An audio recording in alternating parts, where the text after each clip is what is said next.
पहले exit poll लें। ये एक छोटा सा असमंजस हमारे दिमाग में है, तो आप लोग ज़रा बता दीजिए पहले क्या लेना है ना। तो एनीबडी एग्ज़िट पोल पहले लेना है। अच्छा, तो बाकी लोग अभी जुड़े उसका इंतज़ार करें या सीधे अपना एग्ज़िट पोल चालू कर दें, क्योंकि बहुत सारे लोगों से एग्ज़िट पोल छूट जाएगा, है ना। तो क्लियर है,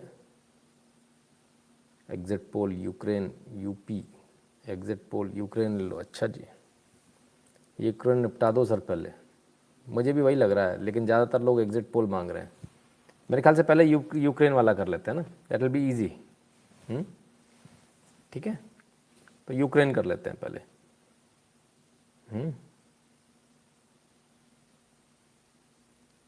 ठीक है ना, सबको मिल जाएगा तो इजी रहेगा। एग्जिट पोल सब लोग जब तक सब जुड़ेंगे तब तक एग्जिट पोल आ जाएगा, राइट। तो चलिए यूक्रेन से पहले ज़रा सबसे पहले बात कर लें, जो यूक्रेन जो है उसकी क्या स्थिति है क्या नहीं है, वहाँ से भारतीयों को जो निकाला जा रहा है उसको भी देख लें। तो मॉडरेटर अगर हैं तो हाँ हम ही कर भर दीजिए कि आप यहाँ पर हैं, क्योंकि हमको अब जो डिस्क्रिप्शन है उसको बदलना पड़ेगा। So let us change the description and exit poll पीछे चला जाएगा, राइट।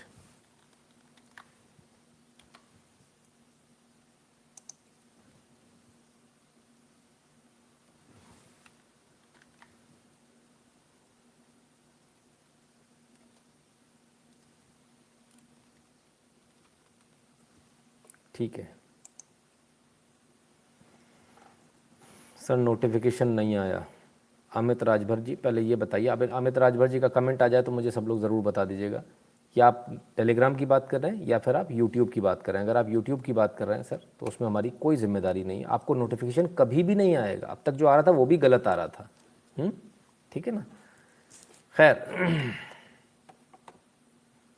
क्योंकि रोज़ उसी बात को करने से कोई फ़ायदा नहीं। खैर चलिए फटाफट जल्दी से, 5 मिनट ख़राब हो चुके हैं, हम जल्दी से आगे बढ़ें। धीरज कामरा जी प्रणाम भैया।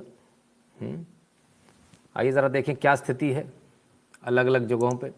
जो स्टूडेंट्स को निकाला जा रहा है यूक्रेन से, ज़रा पहले उनकी स्थिति देख लें।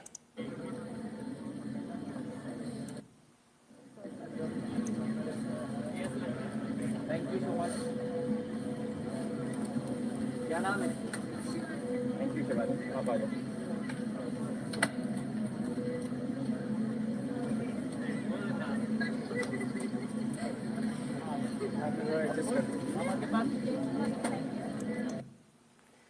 तो बच्चों को गोदी में उठा उठा के केंद्रीय मंत्री घूम रहे हैं। ज्योतिरादित्य सिंधिया, नागरिक उड्डयन मंत्री, केंद्रीय मंत्री, बच्चों को उठा उठा के घूम रहे हैं अपनी गोदी में। ये हालत हो गई है यूक्रेन से लोगों को निकालने में। ऐसा इसलिए हुआ है क्योंकि लोग समय पर निकले नहीं, क्योंकि लोगों ने समय पर एडवाइजरी को सीरियसली नहीं लिया। तो ये स्थिति है। सिंध जी आपके एग्जिट पोल में क्या बिल्ला यूपी में 10 मार्च को कूदेगा? प्रमोद कुमार जी भी आ रहे हैं, उसी बात पर आ रहे हैं ना। बस इसको ज़रा यूक्रेन को पूरा कर लें, फिर अपन उधर चलते हैं। तो इस सब के बाद भारत में जब आए तब मंत्री जी फूल लेकर खड़े हैं। अब ज़रा एटीट्यूड देखिएगा आप। एक मिनट फिर से भाई, नहीं बस हो गया, नहीं चाहिए, फूल ले लो, नहीं चाहिए भाई, बड़ा एहसान किया। हो, ये वो हरामखोर हैं जिनको आप बचा कर लाए हो। ये वो लोग हैं जिन पर हमारा टैक्स पेयर्स का पैसा बर्बाद किया गया है। जी किशन रेड्डी केंद्रीय मंत्री, और ये उनसे बहस करने भी चला गया। ये छोकरा जो वहाँ गया उनसे बहस करने भी चला गया। और ये भारत की वो तस्वीर है जिसको कि आप देखेंगे जब भारतीय सेना ने गरीब लोगों को बचाया। देखिए आप फ़र्क देखिए, मैंने आपसे पहले भी कहा था, पहले इसको देखिए वीडियो को। ये देखिए पैर छू छू कर इन्होंने अपना वो प्रकट किया।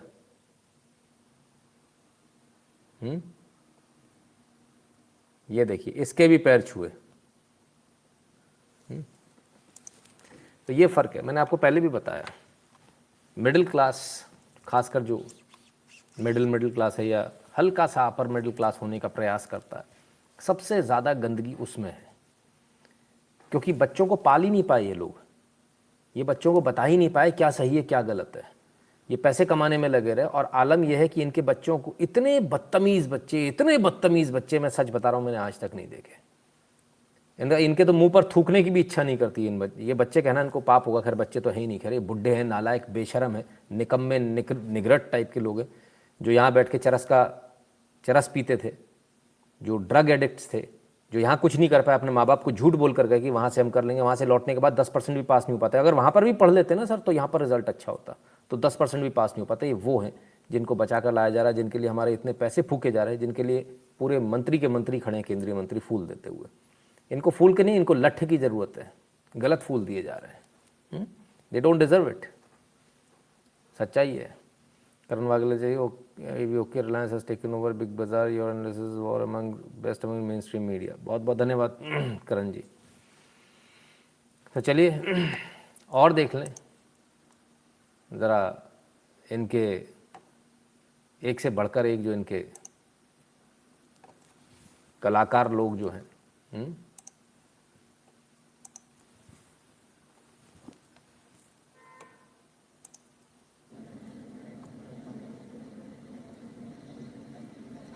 हाथ जोड़े खड़े हैं मंत्री जी, कोई उनको देखने को ही तैयार नहीं है। आगे बढ़ गए, नमस्ते भी नहीं कि हमें बचा लाए, हराम में बचा लाए, हमारी जान पे बनी थी। इतने निकृष्ट हैं ये। और आप कहते हो ये डॉक्टर हैं, ये इलाज करेंगे यहाँ के, हैं? ये डॉक्टर हैं, इलाज करेंगे? आपको लगता है? ऐसे महानिकृष्ट, महासुअर टाइप के लोग,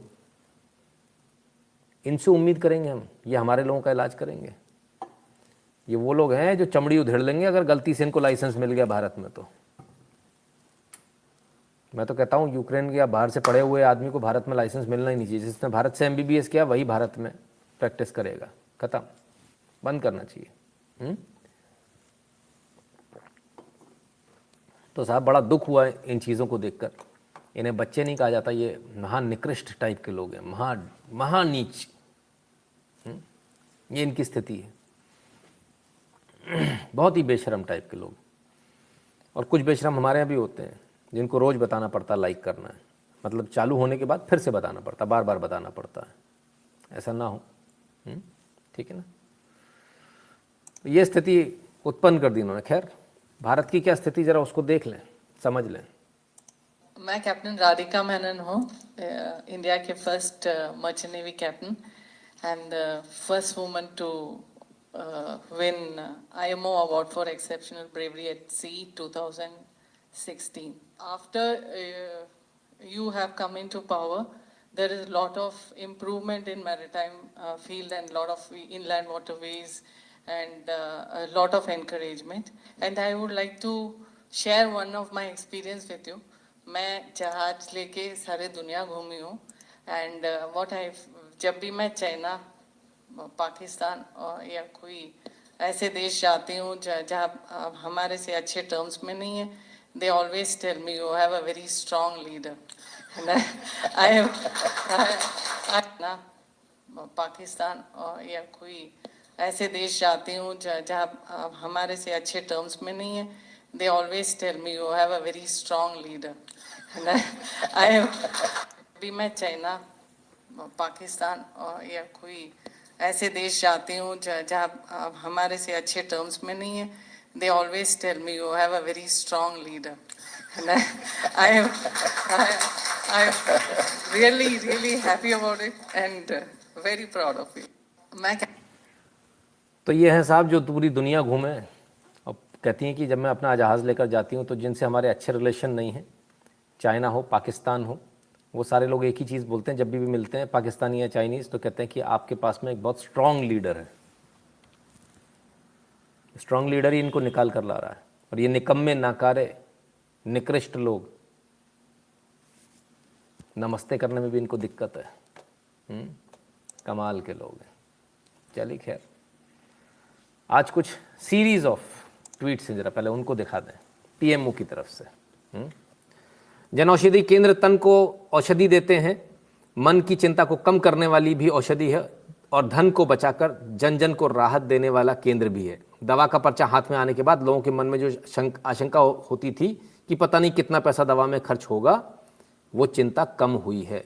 जन औषधि केंद्र के बारे में आज प्रधानमंत्री ने कहा कि भाई ये जो एकदम से जो महंगी दवाइयाँ होती थी, आदमी चिंता में पड़ जाता था। वाकई में सच है, एक गरीब आदमी चिंता में पड़ जाता था कि मैं इतनी दवाई खरीद भी पाऊंगा या नहीं खरीद पाऊंगा। आज देश में 18,500 से ज़्यादा जन औषधि केंद्र खुले हैं। ये केंद्र अब केवल सरकारी स्टोर नहीं बल्कि सामान्य मानवीय के लिए समाधान केंद्र बन गए हैं, इसमें कोई दो राय नहीं है। बहुत शानदार इनिशिएटिव है। बल्कि मैं तो कहता हूँ सरकार को एक मिनी मॉल टाइप खोलना चाहिए जिसमें जन औषधि केंद्र से लेकर तमाम सारी चीज़ें हों। आधार कार्ड बनना है, सरकार की सारी स्कीम्स वहाँ पर होनी चाहिए, कंप्यूटर वाले भी बैठे हो, सब कुछ एक ही जगह होना चाहिए। That will be very easy कि उधर जाना है यार, उधर सारा काम हो जाएगा। And it should be done on a PPP mode, agency type देना जैसा अभी सरकार कर रही है ना। हमारी सरकार ने कैंसर, टीबी, डायबिटीज़, हृदय रोग जैसी बीमारियों के इलाज के लिए ज़रूरी 800 से ज़्यादा दवाइयों की कीमत को भी नियंत्रित किया है जो अंट-शंट रेट में थी।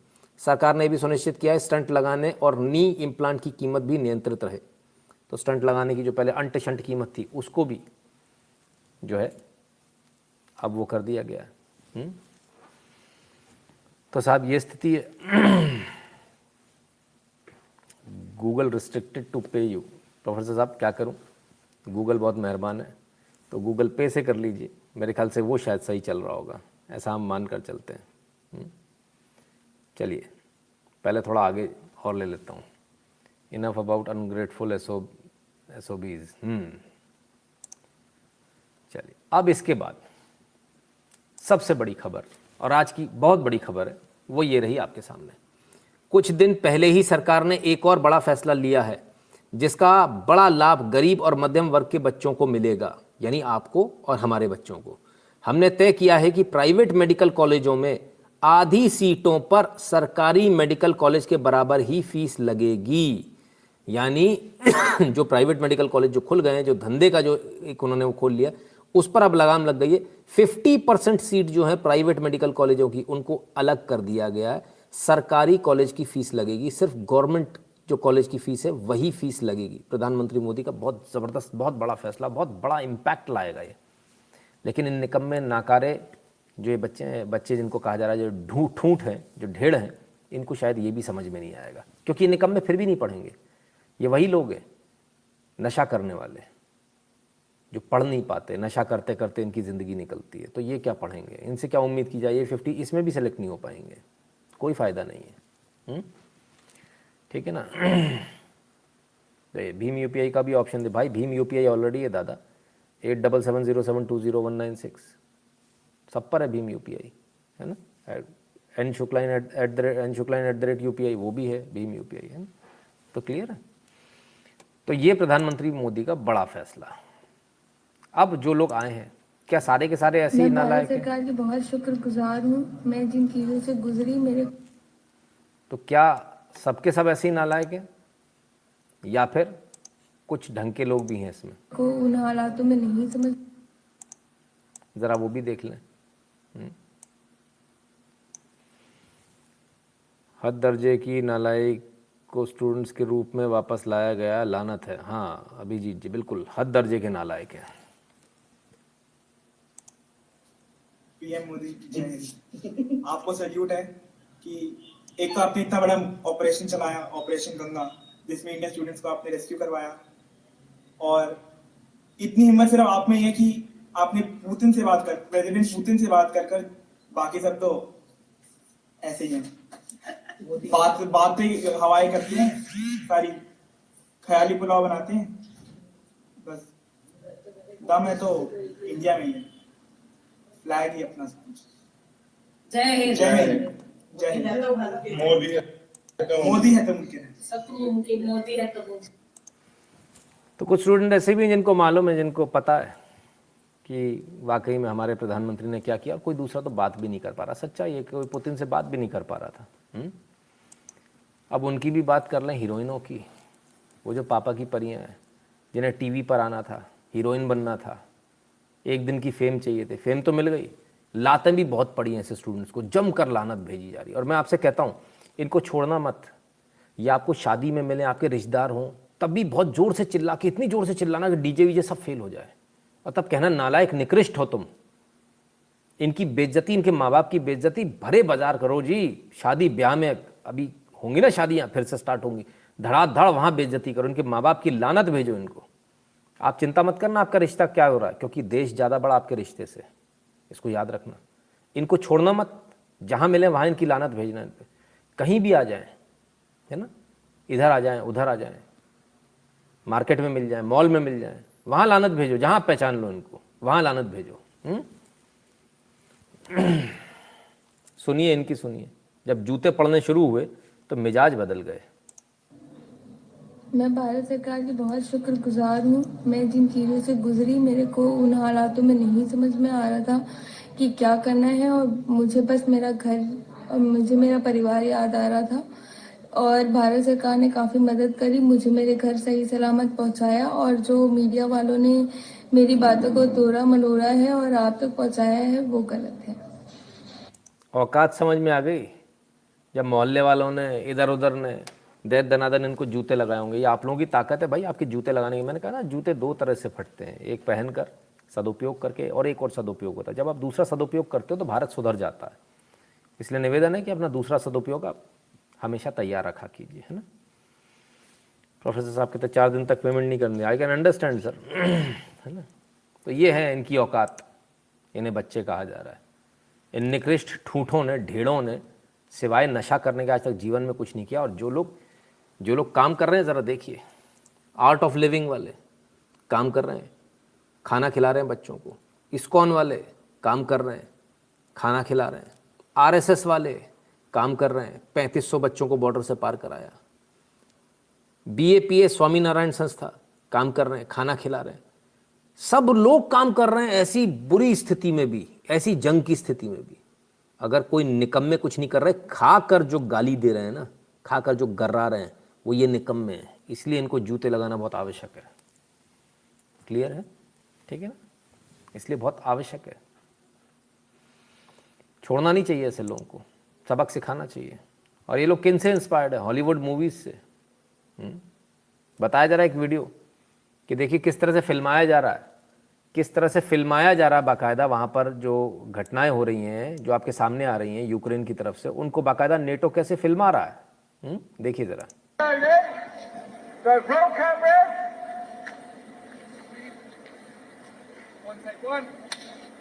Here we go, and action!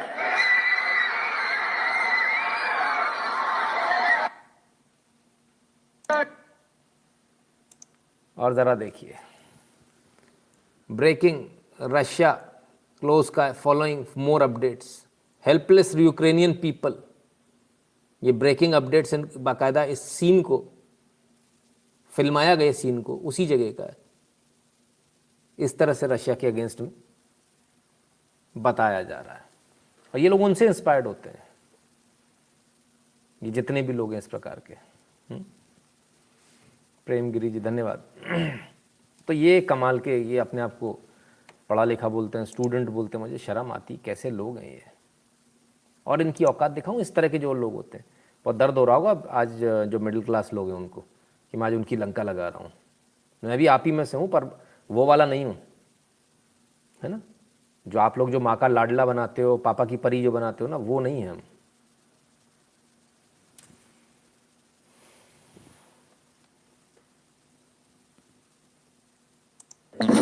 I don't know.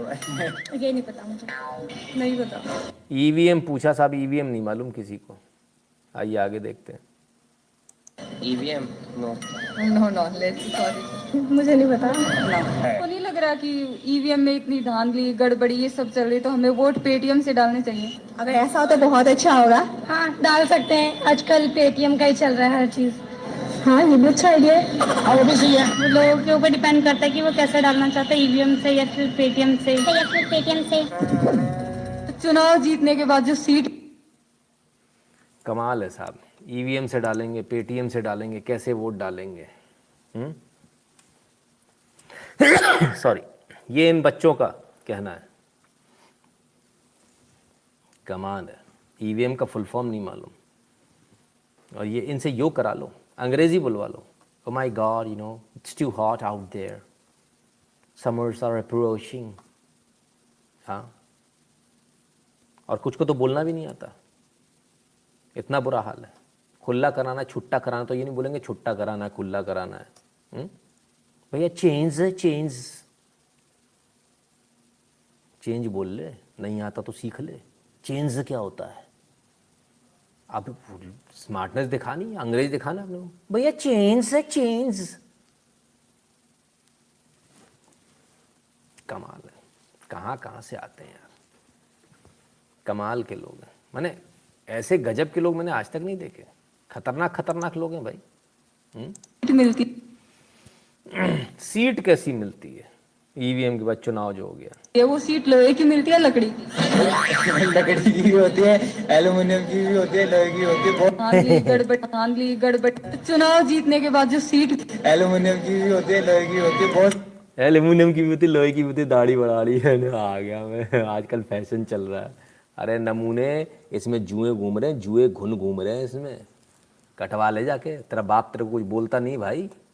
EVM की सीट लकड़ी की सारी होती है। वो तो कहने के लिए तो लोहा के देता है, लेकिन जब जी जाता है तो काट के दे देता है। हाँ भाई ठीक है, इनका तो फिर भी स्टेटमेंट सही है।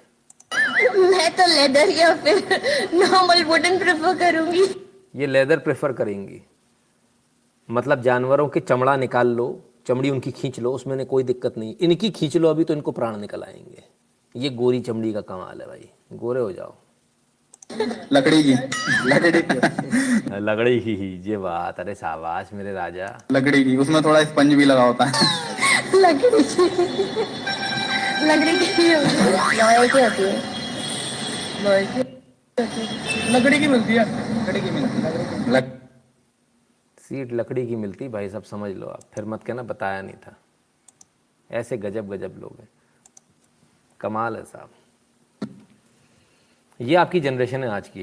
खैर मम्मियों से तो बोलें क्या, वो तो मम्मी खड़ी थी ना उनके सामने, हम ये काम करेंगे, हम बाथरूम साफ करेंगे।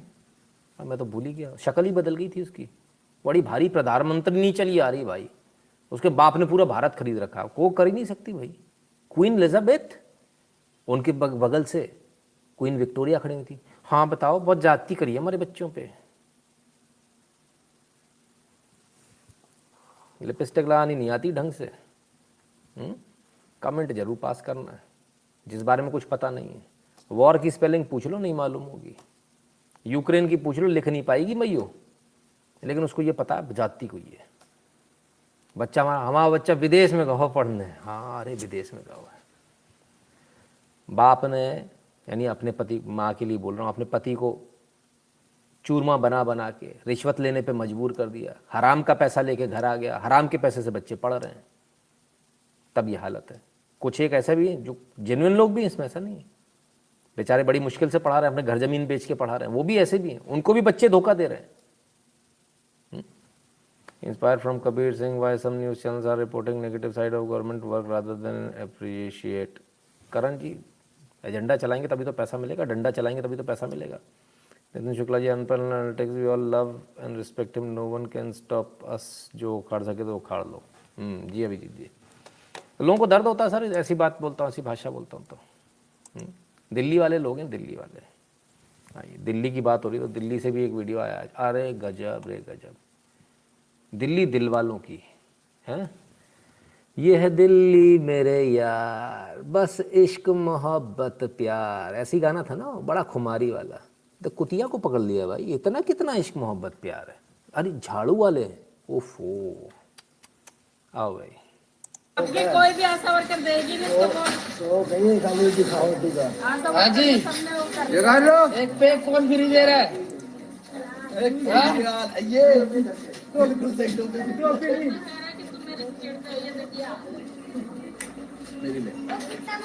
देखो, ये एक के साथ एक फ्री का नतीजा।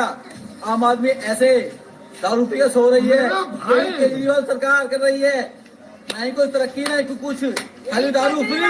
आपकी कोई भी आशा वर्कर देगी नहीं इसको। और इनको वोट देकर आने वाले हैं सारे के सारे, वो जो थे ना, हम साफ करेंगे। पता नहीं अपनी भी साफ कर पाते हैं पिछाड़ी की नहीं, भगवान ही मालिक है। उसको भी कोई दूसरा ही आएगा, इनके पप्पा लगवाएंगे। इन लोगों की जैसी हरकतें देख के ना सर, इन लोगों जैसी हरकतें देख के बेचारे कई लोगों का तो हालत खराब है। आइए देखिए, इनको देखकर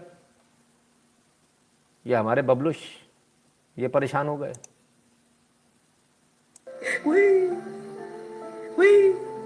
बेचारे ने मुंह अंदर डाल लिया बर्फ में, बोले भगवान बचाए मुझे इंसान नहीं होना। इनसे पूछा गया तुम इंसान बनोगे, बोले ना मुझे इंसान नहीं बनना भाई साहब, अगर ऐसे इंसान होते हैं तो माफ़ कर दो मेरे को। कमाल के लोग हैं। तो ये इनको बच्चा कहें क्या कहें मुझे तो समझ में नहीं आता, बट मैं तो इनको ट्रेटर्स ही कहूँगा। ठीक है ना। चलिए साहब एक और नज़ारा दिखा देता हूँ।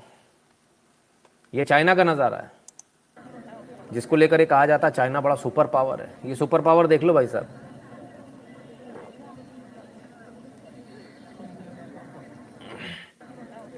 जो इनका क्यूआर कोड है जैसे ग्रीन पास कहा जाता है, उसे ग्रीन बनाए रखने के लिए कोविड टेस्टिंग की लाइन लगी। कभी भारत में ऐसी लंबी लाइन देखी? नहीं देखी ना। ये लोग चाइना की तारीफ करने वाले लोग हैं। खैर क्या बोले, कुछ ना ही बोलें तो बेहतर होगा। चलिए साहब खैर यूक्रेन की बात हो रही है ना, तो जरा यूक्रेन की बात थोड़ी सी और कर लें, फिर एग्जिट पोल पर ही आ रहे हैं। जब लोग लाइक बराबर कर लेंगे ना तभी एग्जिट पोल पर आऊँगा, नहीं तो उसको खींचता चला जाऊँगा ऐसे। पहले ही कहा था कभी भी टपक जाएगा। चलो अच्छा हुआ कुछ नालायक चले गए, बेशरम चले गए, ये अच्छा हुआ। रीसेट होने पे कम से कम 300-400 लोग गायब हो गए, बहुत अच्छा हुआ। इन निकम्मों के जाने से अब शायद सही चलेगा। Punjab will be next Delhi कहते हैं अभिजीत जी। अभिजीत जी देखिए क्या होता है। सरदारों की पॉलिटिक्स ने पंजाब में आपको ला दिया, देखते हैं सर क्या होता है। अभी तो Manish ji it will be too early to say anything. अब तो सही आ रहा है कि अभी भी बफर आ रहा है? ठीक है। चलिए तो जो यूक्रेन की हम जो बात कर रहे हैं, अब यूक्रेन में ज़रा देखें क्या स्थिति, अब यूक्रेन की वजह से क्या स्थिति बन गई है। 600 गायब, यस बहुत अच्छा हुआ जो वो नालायक निकम्मे चले गए। Crude oil prices surge to highest since 2008 on delays in Iranian talks. भाई क्रूड ऑयल प्राइस जो है वो 2008 के बाद अब तक के सबसे उच्चतम स्तर पर है, अब तक के सबसे उच्चतम स्तर पर। और कितने स्तर पर है, कहां तक पहुंच गई उसको भी देख लें। आइए, ब्रेंट क्रूड नियर्स $140 पर barrel closes to all time high. $140 प्रति बैरल के रेट पर पहुंच गया, ऑल टाइम हाई के आसपास पहुंच गया है, ऑल टाइम हाई के आसपास। यह स्थिति है सर क्रूड ऑयल की। आप सोचिए कहां पहुंच गई। 14 साल के अपने उच्चतम स्तर 140 के आसपास पहुंच गया है। ठीक है, ठीक है ना। तो ये स्थिति है, इस युद्ध की वजह से ये हो रहा है। तो अब क्रूड तो महंगा हो गया। हम आपसे डे वन से एक चीज कहते आ रहे हैं, जरा यहां गवाही दे देना सारे लोग, है ना। और वो ये कहते आ रहे हैं कि भारत को इस युद्ध से फायदा होना है। ठीक है, चाहे वो क्रूड ऑयल हो, चाहे ये हो, चाहे हथियार हो, चाहे कोई और बिजनेस हो, क्योंकि हम बार्गेन करेंगे। ऐसे ही कहा था, किस किस को याद है ये वाली बात। तो क्रूड ऑयल तो 140 हो गया प्रति बैरल। तब फिर क्या हुआ, Russian oil firms offers big discounts to India. बड़ा डिस्काउंट दे रहे हैं साहब। कितना डिस्काउंट दे रहे हैं? 25 to 27%। क्या कितना दे रहे हैं? Ukraine crisis, Russian oil companies offer big discount to India. Bharat को दे रहे हैं बड़ा डिस्काउंट। कितना डिस्काउंट है भाई, वो बड़ा कितना होता है? Russian oil firms are offering 25 to 27% discount to the dated Brent crude prices. 27 से 30% का, 25 से 27-30% के आसपास का डिस्काउंट दे रहे हैं, भारत को दे रहे हैं। ठीक है, क्लियर है। ऐसे ही बताया था, कुछ और तो नहीं बताया था, यही बताया था ना कि इतना डिस्काउंट हमको मिलेगा, हमको फायदा होगा। ऐसा तो नहीं बताया था कि लुट जाएंगे। लोग कहते थे मोदी बहुत चिंता में। ऐसा हो जाएगा, वैसा हो जाएगा। हमने कहा था भारत को सबसे ज़्यादा फ़ायदा होगा। फ़ायदा हो रहा है कि नहीं हो रहा है? मोदी के शासन में फ़ायदा हो रहा है। यही अगर कोई दूसरा पीएम होता तो आज आपको नुकसान हो रहा होता। ये भी लिख कर दे देता हूँ, नोट कर लेना आज डायरी में। इसी जगह कोई दूसरा पीएम होता तो आपको नुकसान हो रहा होता। ये फ़ायदा सिर्फ और सिर्फ मोदी की वजह से हो रहा है, क्योंकि दोनों तरफ से बार्गेन मार रहा है मोदी, इधर से उधर से, अमेरिका से भी, इधर से भी। और फ्रांस से तो इतना ज़बरदस्त बार्गेन मार लिया, फ्रांस कहता भैया यूएनएससी की सीट, आज दोबारा बोला यूएनएससी की सीट देनी पड़ेगी, क्योंकि भारत के बिना काम चलेगा नहीं अब। तो समझ में आ रहा है आपकी ताकत? ये आपकी ताकत है, आपके एक वोट की ताकत है, जो आपने दिया था ना उसकी ताकत है, ठीक है। Yes you were saying advantages will go to India. Rajesh ji बिल्कुल। तो मज़ा आया, जो कहा था वही हुआ, कोई इधर उधर तो नहीं हुई बात। आपको जो कुछ यूक्रेन के बारे में बताया गया था एक एक बात सच निकली। इससे पहले अफगानिस्तान और उससे पहले जितनी भी और खबरें दी, कुछ इधर उधर तो नहीं, एनालिसिस में कोई कमी तो नहीं। आज एक सज्जन एक कोई थे, उनको किसी के पीछे पड़ गए, मतलब उन्होंने किसी को जवाब दिया, ऐसा वैसा आपस में लड़ रहे थे। उन्होंने कहा पता नहीं नितिन शुक्ला की अब मेरे को न्यूज़ समझ में नहीं आती। देखिए सस्ती में, देखिए क्या होता है, जो कोई बड़ा आदमी होता उससे उसका नाम लेना हर आदमी चाहता है, चीप पब्लिसिटी के लिए, सस्ती पब्लिसिटी के लिए, है ना भाई। जिसको समझ में नहीं आता वो ना आया करे, नहीं देखा करे। लेकिन रोज आओगे, रोज अपनी अस्तेसी मराने आओगे, रोज देखोगे, रोज परेशानी भी है। भाई हलाला कहीं और कराओ, यहाँ आवश्यकता नहीं है। तो ठीक है भाई, एक एक चीज़ आपको सही मिली, एक एक न्यूज़ एनालिसिस आपको सही मिला। कहीं कोई एनालिसिस में गड़बड़ तो नहीं, ऐसा तो नहीं हो कि हमने बोला कि भैया भारत को नुकसान हो जाएगा। पूरी दुनिया जब चिल्ला रही थी, पूरा मीडिया एक लाइन से चिल्ला रहा था भारत को ऑयल में नुकसान होगा, और हमने क्या बोला, भारत को ऑयल में फ़ायदा होगा। दुनिया का सबसे बड़ा गैस रिजर्व रशिया के पास, दुनिया का दूसरा सबसे बड़ा ऑयल रिजर्व रशिया के पास। मैंने कहा सीधे पाइपलाइन आ जाएगी, पाइपलाइन। अभी पीओके तो आ जाने दो, वो जो अफगानिस्तान वाला छोटा सा दर्रा वो भी ख़त्म कर देंगे, चाइना इधर हो जाएगा, हमारी पाइपलाइन सीधे आ रही होगी। लिख लेना इसको आज डायरी में, फिर मत कहना बताया नहीं था। जो कुछ कह रहा हूँ वो सब कुछ होगा। जब आपसे कहा था भारत को फ़ायदा होगा, तो भारत को फ़ायदा आज आपके सामने है, बड़ी जल्दी आ गया। हम तो सोचे थे 6-7 महीने बाद आएगा, हमें थोड़ी मालूम था इतनी जल्दी आ जाएगा, कि 2 दिन बाद ही न्यूज़ आ रही होगी। अब बहुत सारे लोग बोलेंगे नितिन शुक्ला की सेटिंग है। एक सज्जन ने, उनके सुपुत्र बोले उनकी सेटिंग है, बोले वो सेटिंग से काम कराते, उनको खबर अंदर की लग जाती है। तो भाई इतनी सेटिंग तो शायद हमारे पास नहीं थी कि पुतिन को फ़ोन कर दिया और कह दिया भैया अपनी कंपनीज़ को बोलो कि ज़रा सस्ते में क्रूड ऑयल दे दे। तो 30% के क्रूड ऑयल तो अभी कंपनीज़ ने ऑफ़र किया है। भारत सरकार का सीधे रशियन सरकार से जब समझौता होगा तो संभवतः ये 40% के आसपास जाएगा। और एक चीज़ जो सबसे इंपॉर्टेंट है, ज़रा उसको समझ लीजिए, इसमें आपकी फॉरेन रिजर्व जो है वो उसका इस्तेमाल नहीं होगा, फॉरेन एक्सचेंज का इस्तेमाल नहीं होगा, क्योंकि ये समझौता रुपयों में होगा। पिछला समझौता भी रुपयों में हो रखा है। तो ये जो आपको 30% जो आज जो दिख रहा है, उससे ज़्यादा तो ऑलरेडी आपको डिस्काउंट मिल चुका है। विरल पटेल जी बहुत बहुत धन्यवाद, कहते हैं फैन नंबर 1। कैसे मिल गया? रूबल कितने का है? मैंने सुना शायद आज 140 के आसपास हो गया, ऐसा कुछ हो गया। हाँ, तो आपको तो रुपयों में पेमेंट करना ना, डॉलर में थोड़ी करना है। आपने पहले ही जब डील करी थी, आते ही जब डील करी थी रशिया से, मैंने इसी चैनल पर वो न्यूज़ दी थी कि अब हम पहली बार, भारत में पहली बार ऐसा हो रहा है कि हम रुपयों में ऑयल खरीद रहे हैं। याद है? तो रुपयों में खरीदने तो ऑलरेडी डिस्काउंट हो गया ना सर, आपको कमी कहाँ रही? What's your channel update from YouTube sir? Professor साहब आज कत्ल की रात है, आज मालूम चल जाएगा। हालांकि जो उन्होंने जिस वीडियो पर उन्होंने जो ऑब्जेक्शन उठाया था, उस वीडियो को हमने डिलीट कर लिया है, ठीक है ना, ताकि ये कम से कम जो है उनका बंद करने का जो बहाना है ना, वो ना होने पाए, क्योंकि 25 जनवरी का था, है ना। मैं अपनी बेटी के साथ लाइव देखते ही बेटी का बेहतर मार्गदर्शन हो रहा है, अगर मैं भूल जाऊं तो याद करती है शुक्ला अंकल आ गए क्या? अरे वाह विजय मेहता जी, धन्यवाद भैया। सर नमस्कार, भगवान आपको लंबी आयु दे। रविंद्र सिंह जी धन्यवाद। ठीक है बॉस, तो क्लियर है, जो आपसे कहा वो सारा कुछ वो एज इट इज़, सारी चीज़ें आपके सामने, कहीं कोई कमी तो नहीं। बहुत सारे मीडिया, जो जितना मीडिया था, national media, main stream media, फलाना मीडिया, धिकाना मीडिया, बड़े बड़े लोग जिनके अरबों खरबों के चैनल्स हैं, वो सारे कह रहे थे भारत को नुकसान होगा। और मैं एक जरा सा छोटा सा मोबाइल लेके आपके साथ में लाइव करने वाला, मैंने आपसे क्या कहा था कि नुकसान नहीं होगा, यही कहा था, कुछ और तो नहीं कहा था, ठीक है ना। I've been discussing your political analysis with my mother. The first time in my life she said, "Beta, I want to touch your feet. How do you know politics?" जी चलिए, धन्यवाद प्राचीति जी।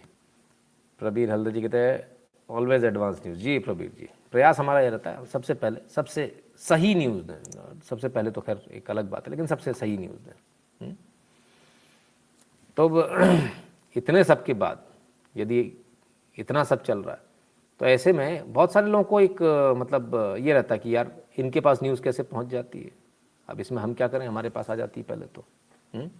दिमाग लगाता दिमाग, है ना। तो rouble is equal to 60.60 rupees. तो already sir फ़ायदा हो गया। देखिए इतना फ़ायदा 40% का तो फ़ायदा आपका ऑलरेडी रखा हुआ है। ये तो आपको ऑलरेडी मिल गया। अब इसके ऊपर 30% और डिस्काउंट मिल रहा है। सोच लो, बल्ले बल्ले। मैं तो कहता हूँ रेट कॉन्ट्रैक्ट फिक्स कर देना चाहिए आने वाले 10 साल के लिए, हेडेक ख़त्म हो। तो खैर तो बाकी लोग भी तो बैन लगा रहे हैं, बाकी कंट्री भी तो बैन लगा रही हैं। हम तेल नहीं लेंगे, ये नहीं लेंगे, वो नहीं लेंगे। हमने क्या कहा, ये कुछ नहीं कर पाएंगे। पूरी दुनिया ने क्या कहा, रशिया को बर्बाद कर देंगे। हम आपसे आज फिर कह रहे हैं ये कुछ नहीं कर पाएंगे। आइए उसको भी देख लें। Top Democrats Republicans says that have reached deal to ban Russia energy imports into the US, suspend normal trade relation। कहते साहब हम एक डील पर पहुंच गए हैं कि रशिया की जितने भी इंपोर्ट हैं उसको बंद कर देंगे, ऑयल इंपोर्ट, एनर्जी इंपोर्ट, है ना, और ट्रेड भी बैन कर देंगे। Washington post, WP। कर पाएंगे? आपको क्या लगता है? कुछ भी नहीं कर पाएंगे, क्योंकि सेंसलेस बेवकूफ़ आदमी वहाँ बैठा हुआ। कौन बैठा है? ऑल लीडर्स आर डम, डम, यस डम। डम बैठे इसलिए हाल है। अमरिंदर सिंह जी कहते हैं, Guruji this is not hard bargain, this is a brilliant one, getting नेथेल चर्सी out and still getting the profit. बिल्कुल जी, बिल्कुल ठीक है ना। आइए अब देखते हैं ज़रा US के मज़े तो ले लें। US Congress to explore Russian oil ban, enact $10 billion in aid to Ukraine this week, House Speaker Pelosi। अरे भाई इसका तो खेल ही अलग है। तो कहते साहब बैन कर देंगे और साथ ही साथ $10 बिलियन की एड देंगे यूक्रेन को। हारने वाले को $10 बिलियन दें। मैं तो रशिया से बोलता हूँ बहुत सुनहरा मौका, पहले एड आ जान दो फिर कब्जा करना। $10 बिलियन तो आ जान दो। ये पैसा किसका है? अमेरिका में जो आप बैठे हो ना, जो कमा रहे हो और जो अमेरिका को टैक्स देते हो, ये वो आपका पैसा है। मत दिया करो टैक्स, अमेरिका को बिल्कुल मत दिया करो। अब मुझे अचानक से अमेरिका में जो लोग टैक्स चोरी करते वो अच्छे लगने लगे हैं। ठीक है ना। स्लीपी जो, यस गुरुजी, अगर हम रशिया से ट्रेड करेंगे तो अमेरिका भारत पर भी सैंक्शन लगाएगा। फ़ायदे का है अमेरिका का सैंक्शन, फ़ायदे का। हम तो चाहते हैं आप सैंक्शन लगा दो। हमको नहीं चाहिए तुम्हारे प्रेडेटर ड्रोन, रख लो अपने पास, हमारे पास ज़्यादा अच्छे हैं। हमारे वो खरबों डॉलर उसमें बर्बाद नहीं करना चाह रहे। गुरुजी प्रणाम, आप हमारे मार्गदर्शन कर रहे हो। जी उत्सव जी धन्यवाद। तो साहब इन्होंने कहा बैन लगा दे, बैन लगा दे, हम ये 10 बिलियन की एड भी देंगे, फलाना करेंगे। ये कुछ नहीं कर पाएंगे, कुछ नहीं कर पाएंगे। क्यों? आइए, क्योंकि मैं कह रहा हूं इसलिए, और मैं जब कहता हूं तो डंके की चोट पर कहता हूं। Ukraine war latest, Germany rejects proposed embargo on Russian oil imports. तो भाई जर्मनी ने तो रिफ्यूज कर दिया तुम्हारा वो जो आदेश तुम निकालने वाले थे कि बैन लगा दो, पूरी दुनिया बैन लगा देगी। किस पर? किस पर? Oil import, Russian oil import. हमने क्या कहा? ये कुछ नहीं कर पाएंगे, कुछ नहीं कर पाएंगे। पूरी दुनिया इनके साथ आ ही नहीं सकती। इंग्लिश में ट्रांसलेट किया, रशियन वेबसाइट है इसलिए। बॉम्ब सोल्स, Germany does not stop importing energy from Russia, what do they say in Athens. तो साहब जर्मनी ने मना कर दिया।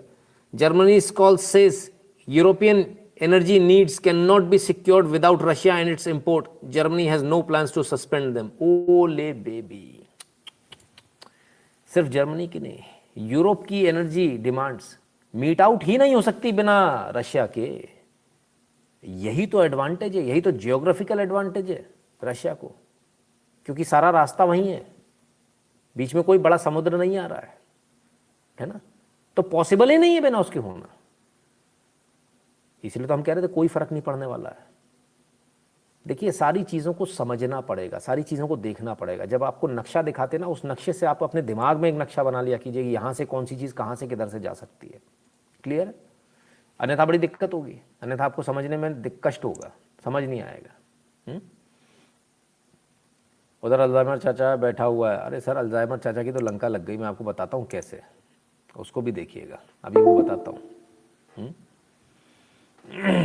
Toughest test for NATO now. NATO गलत उलझ गया सर, नेटो गलत उलझ गया। आइए अब आगे दिखाता हूँ कैसे। Germany and the Netherlands opposed Ukraine's accession to the EU, media report. Ukraine का एक्सेशन वहां मना कर दिया, लेकिन इसके साथ साथ इन दोनों ने इस बैन को मारने से भी मना कर दिया। ठीक है, कि हम ऑयल इंपोर्ट वाले मामले पे नहीं बोलेंगे। अब लोगों को जिनको लग रहा है कि ये तो बड़ी बेवकूफ़ी की बात है, ऑयल की आज बात ऐसे हो गई वैसे हो गई, जरा वो एक बार देख लें। मैं क्यों बोल रहा हूँ कि अमेरिका के आज के leaders, today all leaders are dumb. क्यों वो डम है? उसका रीज़न है। आइए इस वीडियो को चलाता हूँ, यदि चल पाए तो। Reliance on a single foreign supplier can leave a nation vulnerable to extortion and intimidation. That is why we congratulate European states such as Poland for leading the construction of a Baltic pipeline so that nations are not dependent on Russia to meet their energy needs. कहते हैं कि हम Poland की तारीफ कर रहे हैं इसलिए कि बाल्टिक पाइपलाइन, यानी अमेरिका से जो पाइपलाइन आ रही है नीचे से, समुद्र के नीचे से, वो बनाने के लिए पोलैंड तैयार है। ये हम इसकी तारीफ कर रहे हैं क्योंकि पूरा यूरोप जो है वो सिर्फ एक सोर्स पर पूरा, ये ट्रंप बोल रहे हैं, इसको घमंडी बोलते हो ना आप लोग, अरे ईगोइस्टिक, उसको वोट नहीं देंगे। उसमें दिमाग था, दिमाग। उसको मालूम था, कब मालूम था? जब वो प्रेसिडेंट था, UN में भाषण दे रहा है वो, और तब कह रहा है कि रशिया एकमात्र एनर्जी का सोर्स है, एकमात्र तेल आता रशिया से आता पूरे यूरोप को, और पूरा यूरोप उस पर आधारित है। ये गलत है, होना नहीं चाहिए, इससे नुकसान हो जाएगा यूरोप का। आगे क्या कहा जरा देखिए। Germany will become totally dependent on Russian energy if it does not immediately change course. Germany will become totally dependent on Russian energy if it does not immediately change course. Here in the Western Hemisphere, कहते हैं Germany totally dependent हो जाएगा अगर उसने तत्काल बदलाव नहीं किया अपने रास्ते में। तो जब उन्होंने ये बात बोली तब जर्मन्स क्या कर रहे थे? दे वर इक्वली डाम। देख लीजिए। we are committed to maintaining our independence from the encroachment of expansionist. ये देखिए, ये जर्मनी है साहब, ये उस समय दांत निकाल रहे थे वहां बैठ के, ये इतने इंटेलिजेंट थे। जरा देखिए, आनंद आएगा आपको। Of expansionist foreign powers. Expansionist foreign powers. Expansionist foreign powers. उस समय इनके दांत निकल रहे थे, लेकिन ये आदमी पढ़ा लिखा आदमी है, ये आदमी बिजनेसमैन है, इसको पता था कल क्या होने वाला है। उसने उसी समय कहा था, और ये बहुत समझदार था। अगर ये होता तो आज अमेरिका इतना झुका हुआ नहीं होता, अमेरिका की इतनी बुरी हालत नहीं होती, क्योंकि उसको मालूम है मुझे क्या करना है, मुझे किससे लड़ना है और किससे नहीं लड़ना है। इसको मालूम था रशिया से नहीं लड़ सकते, ये यूरोपियन देश, नेटो कुछ काम नहीं करेगा, एक देश चू नहीं कर पाएगा, और आज वही हुआ। तो लोग जो कह रहे थे ना कि ट्रंप सही नहीं है, आज ट्रंप समझ में आ गया कितना सही था। आपकी ईगो अलग बात हो सकती है कि आप अपनी बीवी के सामने रिमोट से चैनल नहीं बदल पा रहे, तो फ्रस्ट्रेशन जो है आप वहाँ निकाल रहे हो कि मेरी ईगो नहीं है तो ट्रंप की ईगो क्यों है। पता चल गया, आज अमेरिका पूरी दुनिया के तलवे चाट रहा है, नाक रगड़ रहा है, कोई पूछ नहीं रहा अमेरिका को। ये होता जब आप गलत लीडर चुन लेते हो, स्लीपी जॉय को जब चुनते हो। ठीक है ना, इसको ज़रा समझिएगा, याद रखिएगा, इसको भूलिएगा मत। तो इस बंदे ने तो उस समय कह दिया था कि ऐसा हाल होने वाला है, सर यूएसए फ्री में डॉलर प्रिंट करा रहा है और दुनिया भर में बांट रहा है, हम डॉलर अर्न करने के लिए हार्डवर्क करते हैं, इनका खेल कब बंद होगा? बड़ी जल्दी हो जाएगा रविंद्र सिंह जी, चिंता मत कीजिए। जिस दिन ये फेल होगा ना, बहुत बुरी तरह से फेल होगा और इस कदर मारकाट मचेगी यूएस में कि वहाँ से भागने का मौका भी नहीं मिलेगा, वही अफगानिस्तान वाला हाल होगा। लेकिन होगा ज़रूर, इसको लिख लीजिए आप। और मुझे ऐसा लगता है कि मेरे जीवन काल में मैं इसको ज़रूर देखूंगा। मेरा कोई द्वेष नहीं है यूएस के साथ, पहले एकदम क्लियर बता दूं, पर जो वहाँ चल रहा है उसको एनालाइज कर रहा हूँ मैं सिर्फ। Before war Europe was paying $230 million to Russia for oil and energy per day and now they are paying $660 million for the same quantity. Wow Dheeraj Kumar ji, बढ़िया, जल्दी बर्बाद होगा, फ़ायदा हमको मिलने वाला है। बहुत से यूरोपियन देश आज बर्बाद होने वाले हैं अमेरिका के चक्कर में। भारत 150 करोड़ की आबादी वाला लंका लगा देगा। यूट्यूब, फेसबुक, ट्विटर जितने भी हमसे पैसे कमा रहे हैं, भारत को उनको घुटने पर ला देगा। ज्योति कश्यप जी, बिल्कुल जल्दी लाना चाहिए। ठीक है ना sir? What about outlook on rising crude, its impact on India, physical deficit, will India by oil from Russia? जय हिंद अंकुर सिंह जी, बिल्कुल सोचने वाली बात ही नहीं है। भारत रशिया से ऑलरेडी खरीद रहा है, रुपयों में खरीद रहा है, आज से नहीं खरीद रहा है, जब से सरकार आई है, मोदी सरकार आई तब से खरीद रहा है। दो काम सबसे पहले किए थे मोदी सरकार ने। पहला, पेट्रो डॉलर्स के जो डेप्थ था हमारे ऊपर उसको चुकाया, पेट्रो डॉलर से नमस्ते करी और रुपयों में खरीदना शुरू किया। तो ये रुपयों में ईरान ने तो ऐसे झटक दिया ना, बोले हट हट, हवा आने दे, कहाँ से आया है, दिमाग खराब है क्या? तब रशिया से अपन ने डील करी थी कि रुपयों में खरीदेंगे, ठीक है ना, प्रेशर बनाया था कि तुमसे भी रुपयों में लेंगे, ठीक है ना। तो ये चीज़ें हैं, ये स्मार्ट मूव है मोदी ने जो चलाया, ये तब का स्मार्ट मूव था। खैर, तो सारे के सारे देश बर्बाद होने बैठ गए यूक्रेन के चक्कर में। आइए अब ज़रा आगे देखें। कीव इंडिपेंडेंट, मतलब कीव का मुखपत्र है। Zelensky, today a family of 4 parents and 2 children were killed in Irpin as they were trying to leave the city. We will not forgive, we will not forget. भाई Zelensky साहब, ये ड्रामेबाजी बंद कर दो, केजरीवाल की तरह बयान देना बंद कर दो। अगर आपको इतनी चिंता है तो आप कुर्सी से उतर जाओ। 2 मिनट का काम है, आपकी रोज बैठक हो रही है, आप उतर जाइए, 2 मिनट में युद्ध बंद हो जाएगा। सारा युद्ध आप ही की वजह से। और अगर आपको इतनी चिंता है तो आप अपने सैनिकों को घरों में से निकालिए, जो अपने घरों में डिप्लॉय कर दिए, रेजिडेंशियल एरिया में जो अपने तोप लगा दिए, जहां रशिया जानकर भी रॉकेट नहीं मार पा रहा है। ये सिर्फ ये चाहते हैं कि ये इनके इन प्रकार कैसे भी करके रशिया को बदनाम करना। बदनाम करने के लिए क्या, बस जैसे भी हो रशिया एक बार बदनाम हो जाए, पटापट जो है हम पूरी दुनिया को दिखाएंगे, देखो एक गलत जगह बम मार जाए, मतलब वो जो उनके टैंक्स जो खड़े हुए हैं उस पर बम मारोगे आप तो इधर उधर का इलाका लोग मरेंगे तो हम वीडियो दिखाएंगे। इसीलिए रशिया को जो है ना फूक फूक के कदम रखना पड़ रहा है। रशिया को जो समय लग रहा है वो इसीलिए लग रहा है। क्लियर है? Ram sir, just wanted to know if India is going to get benefit in crude oil so petrol diesel rate will decrease. नहीं, क्यों अनिश जी, बिल्कुल नहीं डिक्रीज होगा। आपकी इनकम थोड़ी कोई कम हुई है, आपकी तो वहीं की वहीं, आपको पेट्रोल डीजल से क्या मतलब है ना? आराम से लोग भरवा रहे हैं, बढ़ ज़रूर सकता है अभी, है ना। केजू का वोट यूनिवर्सल है क्या? हाँ सर, वोट यूनिवर्सल है केजू का, बहुत सारे लोग ऐसे होते हैं। आइए अब रशिया भी अमेरिका भी धीरे से हाथ खींच रहा है यूक्रेन से। कैसे? US says may become harder to ship arms to Ukraine. The United States last month authorized $350 million of military equipment to the largest such package in US history to help Ukrainian government fight off the invasion. कहते अब आगे तुमको हमको हथियार देना थोड़ा मुश्किल हो जाएगा बाबू। समझ में आ रहा, हारने वाला, पैसा डूब जाएगा, पैसा आएगा कहाँ से? तुम लड़ नहीं सकते आके कि तुम आकर बैठ जाओ यूक्रेन में कि पहले मेरा पैसा दो तब मैं यूक्रेन की टेरिटरी छोड़ूंगा, वो तुम कर नहीं सकते क्योंकि विश्व युद्ध छिड़ जाएगा और कोई भी नेटो का देश भी तुम्हारे साथ खड़ा नहीं होगा। द मोमेंट अमेरिका ने बोला कि मैं वहाँ आ रहा हूँ, सारे नेटो भाग लेंगे इधर उधर। सबको मालूम है बहुत भूस भरा जाएगा फिर तो, है ना, क्योंकि रणभूमि उनका देश बन जाएगा। रशिया को देर नहीं लगेगी न्यूक्लियर पटकने में। हाँ पहलवी, बहुत बहुत धन्यवाद आपका। ठीक है ना। तो साहब ये स्थिति हो गई। अब किस किस से कब कब मिले, देखो रुतबा बता रहा हूँ आपको, दबदबा बता रहा हूँ, किस किस से कब कब पुतिन की बात हुई।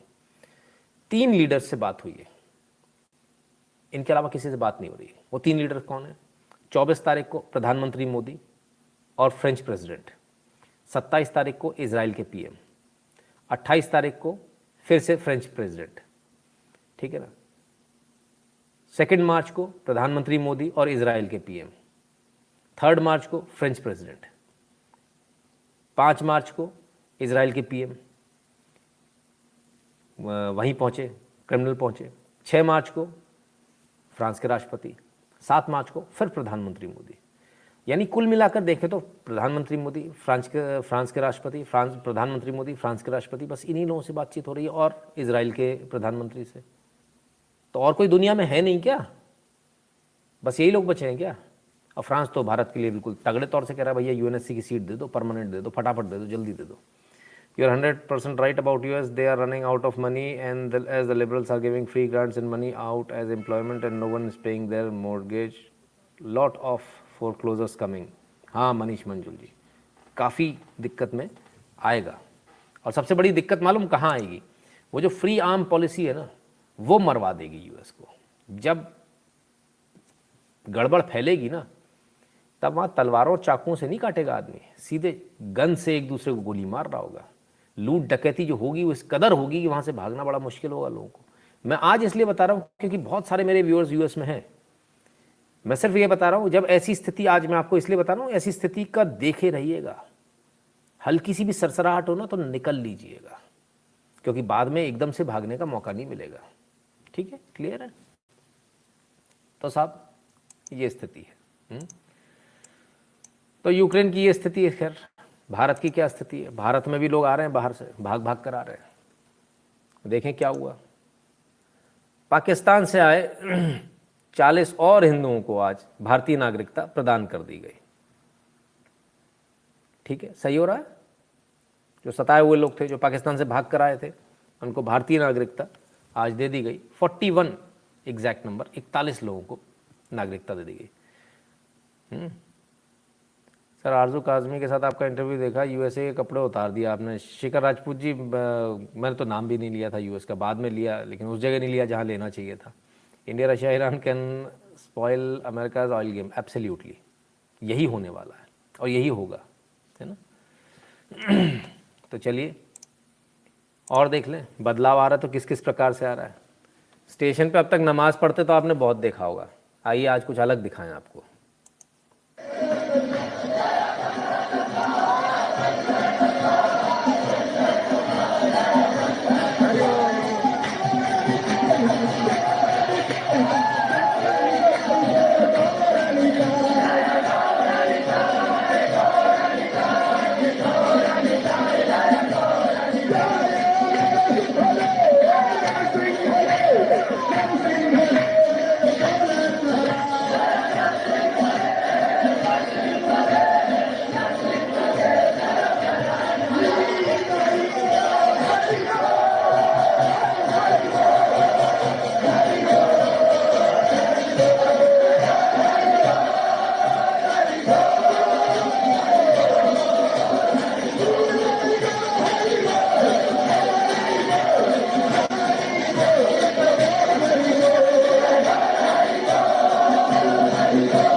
नींद उड़ गई, आनंद आ गया।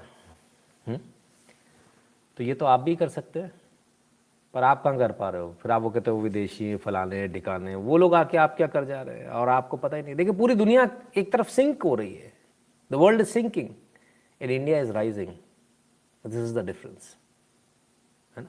बस ये फर्क आपको देखना है। जब दुनिया डूब रही तब भारत राइज कर रहा है। सड़क सड़क गली मोहल्ले पे हरी बोल चल रहा है। विजय सिंह राणा जी कहते हैं सादर प्रणाम, आप आपकी आपको और आपकी न्यूज़ को धन्यवाद, बहुत बहुत धन्यवाद। तो ये फ़र्क है सर, एक तरफ कुछ और हो रहा है, यहाँ कुछ और हो रहा है, बदलाव है। इस बदलाव को समझिए, पहचानिए, आवश्यक है। ना पहचानेंगे तो फिर गड़बड़ हो जाएगी। आनंद आया, आना चाहिए, सुकून, हाँ सुकून। ऐसा मन करता ना कि अपन भी वहाँ होते तो ऐसे ही कूद रहे होते, मज़ा आ जाता भजन में। तो बाकी लोग क्यों नहीं कर रहे थे, मुझे अभी तक ये समझ में नहीं आया। They should have joined them, पर नहीं किया कुछ लोगों ने, खाली बाहर ही खड़े रहे। ये वॉर इंडिया को पीओके लेने में और करीब लाएगा। देखिए सर क्या होता अभी देखते हैं, ये तो वक्त बताएगा। चलिए खैर, लेट्स मूव ऑन टू, ये सब कब हो पाता है? ये सब तब हो पाता है जब आप सही सरकारों को चुनते हैं कि जो आपको रोकती नहीं है कि भाई आप जो है यहाँ हरी बोल नहीं गा सकते, ये नहीं कर सकते, वो नहीं कर सकते। जब ये सब नहीं होता तब ये हो पाता है ना। तो ये है मित्रों। खैर, बहुत सारे लोगों को लगता है कि जो है सब कुछ बड़ा आसान होता है। कुछ लोग न्यूज़ एनालिसिस को भी बड़ा इजी समझते हैं और बड़ा सस्ता समझते हैं। कुछ लोग ऐसा भी आरोप लगाते हैं भाई बड़े पैसे, ऐसा पैसा वैसा, कुछ लोग पैसे ही गिनते रहते हैं। आज मैं उनके लिए भी एक खबर लाया हूँ। मैं आपको न्यूज़ देता हूँ, आपके सामने कितनी न्यूज़ देता हूँ। एक और लोग हैं जो आपको न्यूज़ देते हैं, जो फैक्ट चेक करते हैं। वो कितना काम करते हैं वो भी आपके सामने है। आइए आज बजट बताता हूँ आपको। बजट देखिए, जुबेर भैया हैं वही वाले अपने। By the way, it's not 6 lakhs per month. Alt news operating cost is more than 10 lakh per month. Wow, क्या बात है। सोचिए हम कितने कम गुजारे में काम करते हैं। 10 लाख रुपए से ज़्यादा कहते हैं ऑल्ट न्यूज़ का खर्चा है। और द वायर का हम बता ही चुके हैं, 60 लाख तो वो ऐसे ही मांग रहे थे, 60-70 लाख तो कम पड़ रहे हैं इस महीने के, है ना।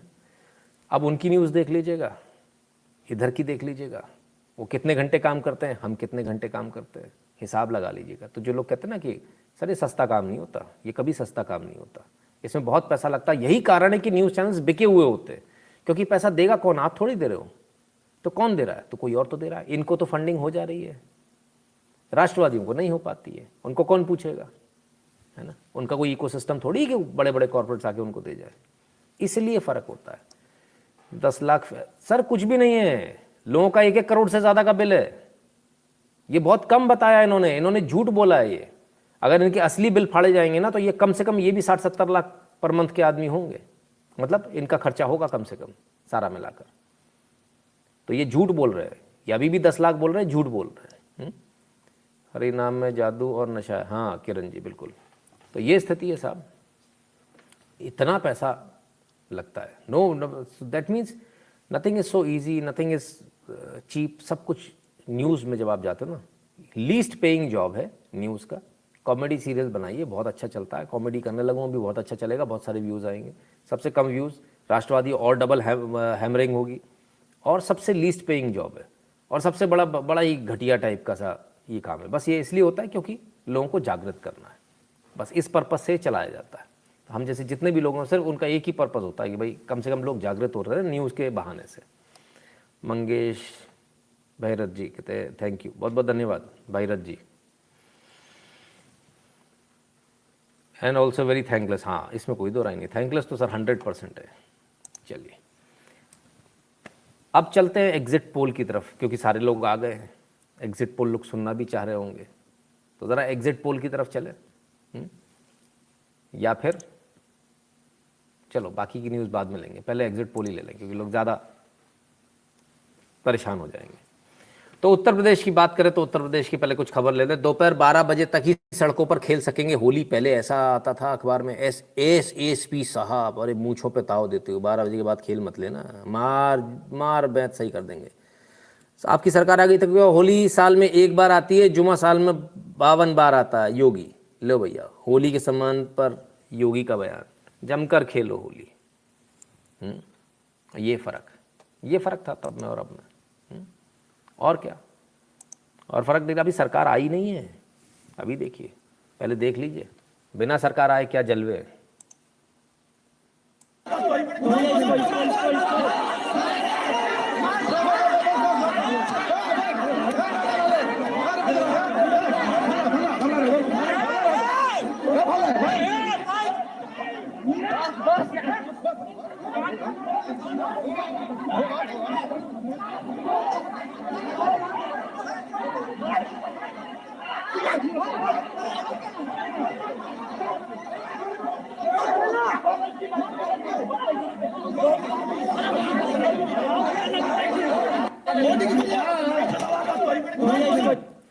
तो साहब मैं क्यों बोलूं, शलम मनी के हैंड दिखा देता हूं। यूपी में सपाई गुंडों का तांडव लगातार जारी। चंदौली में सपा प्रत्याशी की अगुवाई में बुजुर्ग भाजपा कार्यकर्ता दिग्विजय प्रसाद की मॉब लिंचिंग की कोशिश की गई। वे अधमरे पड़े तभी कहते ये नई वही सपा है, लाल टोपी वाले गुंडे। चलो साहब, अभी तो सरकार आई नहीं है, तब ये हाल है। आ जाएगी तो पता नहीं क्या होगा। तो सरकार किसकी आएगी किसकी नहीं आएगी, इस पर एक नज़र डाल लें। डालते हैं।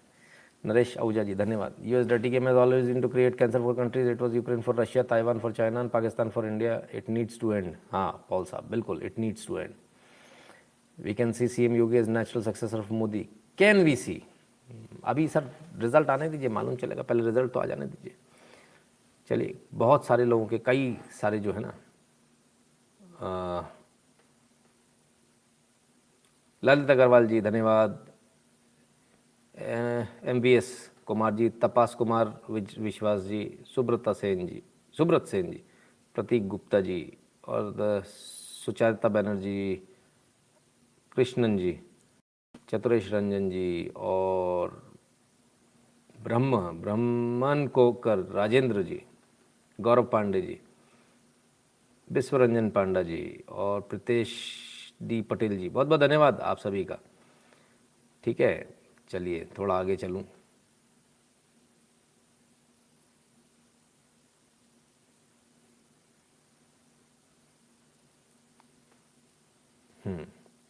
विजय पाटिल जी कहते अच्छा, धन्यवाद भैया।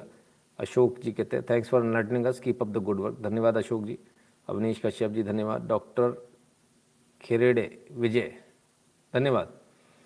रविंद्र कुमार जी धन्यवाद। सुब्रमण्यन धन्यवाद। ऐथल जी धन्यवाद। मनिक सरकार जी बहुत बहुत धन्यवाद आपका। चलिए साहब, तो ये तो हुई आपकी, जितने लोगों ने कमेंट्स दिए थे उनका पढ़ने का मैंने प्रयास किया। बाकी बहुत सारे लोग होते हैं जिनके कमेंट्स छूट जाते हैं।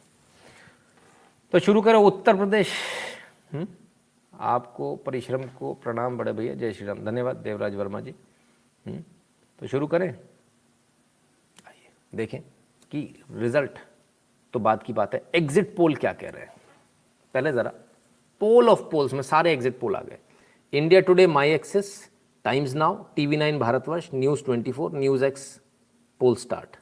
किस किस ने कितनी सीटें दी हैं?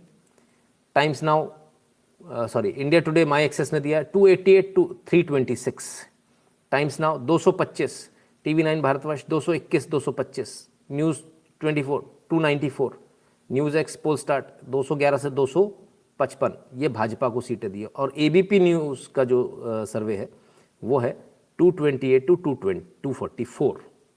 ठीक है। सपा को 71 से 101, 151, 146, 160, 105, 146, 160, 132 ऐसी आई। बसपा को 3 से 9, 14, 14 से 24, 2, 14 से 24, 3 से 13 से 11। कांग्रेस 1 से 3, 9, 4 से 6, 1, 4, 6, 4, 8। ये स्थिति है अलग अलग इसकी। अब एक मुद्दे की बात करते हैं। लगातार इस चैनल से हम लगातार आपसे बोल रहे थे लोग वोट करने जाएं, नहीं जाओगे तो आपकी लंका लग जाएगी, सरकार गई, फलाना ठिकाना, ऐसा वैसा। ठीक है।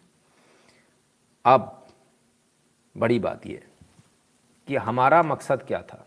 हमारा मकसद एकदम बहुत क्लियर था, और वो ये था कि लोग वोट करने जाएं और पिछली बार से ज़्यादा सीट आए। ठीक है, क्लियर है। प्रशांत शर्मा जी धन्यवाद। Punjab exit poll is false, BJP will do better. आ रहे हैं सर, उस पर भी आ रहे हैं, है ना। तो ये सारे इतने सब के बीच में जब ये सारी एग्जिट पोल आए, एक चीज़ बहुत क्लियर है, और इसमें शुरू से डे वन से मैं बहुत क्लियर था और आज भी एकदम क्लियर हूँ। सरकार तो हर हालत में बन रही है। सरकार कहीं नहीं गई है आपकी। बात ये थी ही नहीं, बात हमारे यहाँ से शुरू से एक ही चीज़ थी और वो ये थी कि इतना काम करने के बाद, पिछली बार जब काम नहीं किया था तब 302 सीटें दी थी आपने, इस बार तो इतना काम किया है तो सीटें बढ़कर आनी चाहिए, 330 कम से कम आनी चाहिए। तो ऐसा नज़ारा देखने को नहीं मिल रहा। तो 280 भी हमारे लिए हार है, क्योंकि एक्सपेक्टेशन बहुत हाई है, क्योंकि काम किया है इसलिए एक्सपेक्टेशन है। इस सरकार ने जितना काम किया मैं नहीं समझता आज तक किसी भी सरकार ने इतना काम किया। तो जिन लोगों को ये डर लग रहा था कि सरकार आएगी या नहीं आएगी, वो एक बात तो बिल्कुल स्पष्ट तौर पे समझ ले, सरकार 100% रिपीट कर रही है, 100% रिपीट कर रही है। उत्तर प्रदेश में योगी सरकार 100% रिपीट कर रही है। ठीक है, इसको आप डायरी में लिख लीजिए, इसमें तो कोई दो राय है ही नहीं। अब सवाल ये उठता है कि क्या होगा क्या नहीं होगा, है ना। सपा गैर सर राम जी को लाए, वो ऑलरेडी आ चुके हैं, जय श्री राम। हाँ अभिजीत जी, वो डे वन से हैं, लेकिन जिस स्पीड से आना चाहिए था उतनी ताकत के साथ नहीं आए, वो थोड़ा सा बुरा लगता है देखने में। अब सवाल ये उठता है कि आखिर इसमें फैक्टर्स कितने चाहिए। पहले जरा फैक्टर्स को समझ लीजिए, एक एक करके फैक्टर गिनाता हूं। बहुत सारे लोगों के नाम कटे, बहुत सारे लोगों के नाम कटे, बहुत सारे लोग भीतरघात, बहुत लंबा भीतरघात हुआ है ना। ये बात मैं आपसे तब तक नहीं बोला जब तक कि चुनाव खत्म नहीं हो जाते, लेकिन जिन लोगों के टिकट कटे और जिन लोगों के टिकट नहीं भी कटे हैं, जिनको मिलना ही नहीं था, उन सभी लोगों ने भीतरघात जमकर किया है। कुछ लोगों ने पैसे लेकर तक किया है, कुछ लोगों ने दूसरे लोगों को जिताने के लिए किया है, पैसे ऑब्वियसली पैसे लेकर ही किया, ठीक है ना। तो ये भीतरघात बहुत ज़बरदस्त हुआ है बीजेपी के अंदर, बहुत ज़बरदस्त हुआ है ना। हर व्यक्ति ने, अब इसका आम वोटर पे इफेक्ट पड़ेगा कि नहीं पड़ेगा। मैंने तो भीतरघात किया, मैं नेता हूँ, मैं फलां पार्टी में चला गया, ढिका में चला गया, एक तो वो भी फैक्टर था। दूसरा, मैं पार्टी में ही हूँ और मैं भीतरघात कर रहा हूँ, भाई बीजेपी को वोट नहीं देना, साइकिल पर दे देना है। तो क्या उसका इफेक्ट आएगा, क्या इम्पैक्ट आएगा, क्या लोग इसको मानेंगे। अगर इन सारे इम्पैक्ट को लगा लिया जाए कि भाई वोटर लिस्ट से नाम कट गए, लोग पार्टी छोड़ के चले गए, भीतरघात भी जमकर हुआ है ना, और ये तो हमें भी पता था, आपने डरा ज़रूर दिया था। नहीं शुभम यादव जी, मजबूरी थी डराना, है ना। तो ये सारे फैक्टर्स को यदि लगा लिया जाए, पूरे फैक्टर्स को लगा लिया, पूरी ताकत के साथ लगा ली जाए, तो अभी भी कैसे भी करके 225 से 235 सीट कहीं नहीं गई बीजेपी की। ठीक है, विजय पटेल जी बहुत बहुत धन्यवाद। आप इनमें से ये मानते हैं कि भीतरघात हुआ, लोग छोड़कर गए, नाम भी कटे, लेकिन लोगों ने उनका कहना नहीं माना, जो छोड़कर गए और जो भीतरघात है। ऐसी परिस्थिति में क्या स्थिति बनती है, ऐसी परिस्थिति में 280 के आसपास सीट बनती है। देखिए फर्क, देखिए 225 से 235 और सीधे 280, ठीक है, कितना फर्क आ गया। फैक्टर्स और भी बहुत सारे हैं, पैसे के लेकर भी फैक्टर है, बहुत सारे कार्यकर्ता जो काम नहीं किए, घर पर बैठे रहे, ये बहुत बड़ा फैक्टर है। जो नेताजी के साथ फोटो खींचे, आपको फोटो के साथ, कोई भी नेता के साथ कोई फोटो डाले ना फेसबुक या इधर उधर, नीचे उसके लिख दिया करो चमचा, ऐसे लिख दिया करो। हाँ मैं बीजेपी वालों से बोल रहा हूँ, बीजेपी वालों के साथ, नेता के साथ जो फोटो डाले ना, उसमें नीचे लिख दिया करो चमचा। ये फोटो पद्धति बंद होनी चाहिए। आप काम करो ग्राउंड पे, फोटो पद्धति नहीं। ये फोटोबाजी से, सिर्फ फोटोबाजी के लोग करते रहे, और फोटोबाजी का नतीजा ये निकला कि लोग घरों से लोगों को निकाल कर नहीं लाए। बहुत सारे लोग जो बाहर से आ सकते थे उन्हें नहीं लाए, बहुत सारे लोग जो बाहर से आ सकते थे, यदि वो आ जाते, यदि लोग निकाल लेते, ये सारे फैक्टर होते, बहुत सारे फैक्टर। लेकिन इन सारे फैक्टर को डिटरमाइन करते हुए भी 225 से 235 से नीचे आप कहीं नहीं जा रहे हो। यदि मान लीजिए कि इसका इतना इम्पैक्ट नहीं पड़ा और नाम इतने नहीं कटे, तो आप 280 से 290 के आसपास टिकते हो। अब आ जाते हैं उस बात पर जिसको हम लगातार कह रहे थे कि बहुत सारे वो वोटर हैं जो कह रहे हैं नहीं यार, कानून व्यवस्था की स्थिति बदल गई, मैं यादव हूँ इसलिए यादव को वोट नहीं दूंगा। ठीक है ना। दूसरी बात, अगर यादव जी खुद खड़े होते, उनका आदमी होता तो देता, या वो क्या नाम है उनका दूसरा, वो कौन सी पार्टी है जो वेस्टर्न यूपी से खड़े हुए थे, ठीक है ना, यदि वो खड़े होते, उनके लोग खड़े होते तो देते।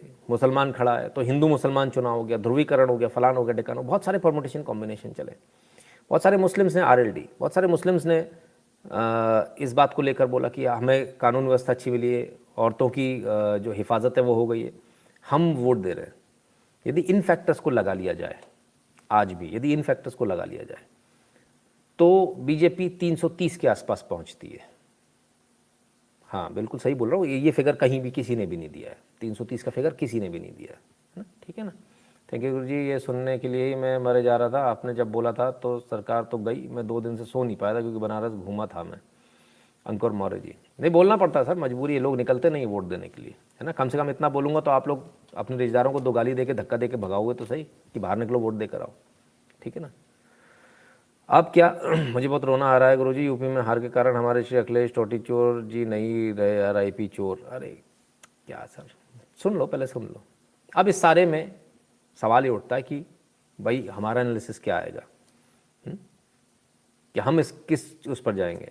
हमारे यहाँ पर बीजेपी पार्षद ने घर घर जाकर बोला बीजेपी को वोट नहीं देना, पर जनता ने उसके सामने हाँ नहीं देंगे पर बीजेपी को ही वोट देकर आए। ज्योति कश्यप जी गलत किया, उस पार्षद को पकड़कर पीटना चाहिए था, उसके कपड़े फाड़ के। अब करना 10 तारीख को आपको यही करना है, आप सब लोग जाइएगा, ये मैं आपसे ये निवेदन कर रहा हूँ, और महिलाएं खास रूप से जाएं, और वहाँ जाइए और उस पार्षद को पकड़ के जूतों से धुनिए।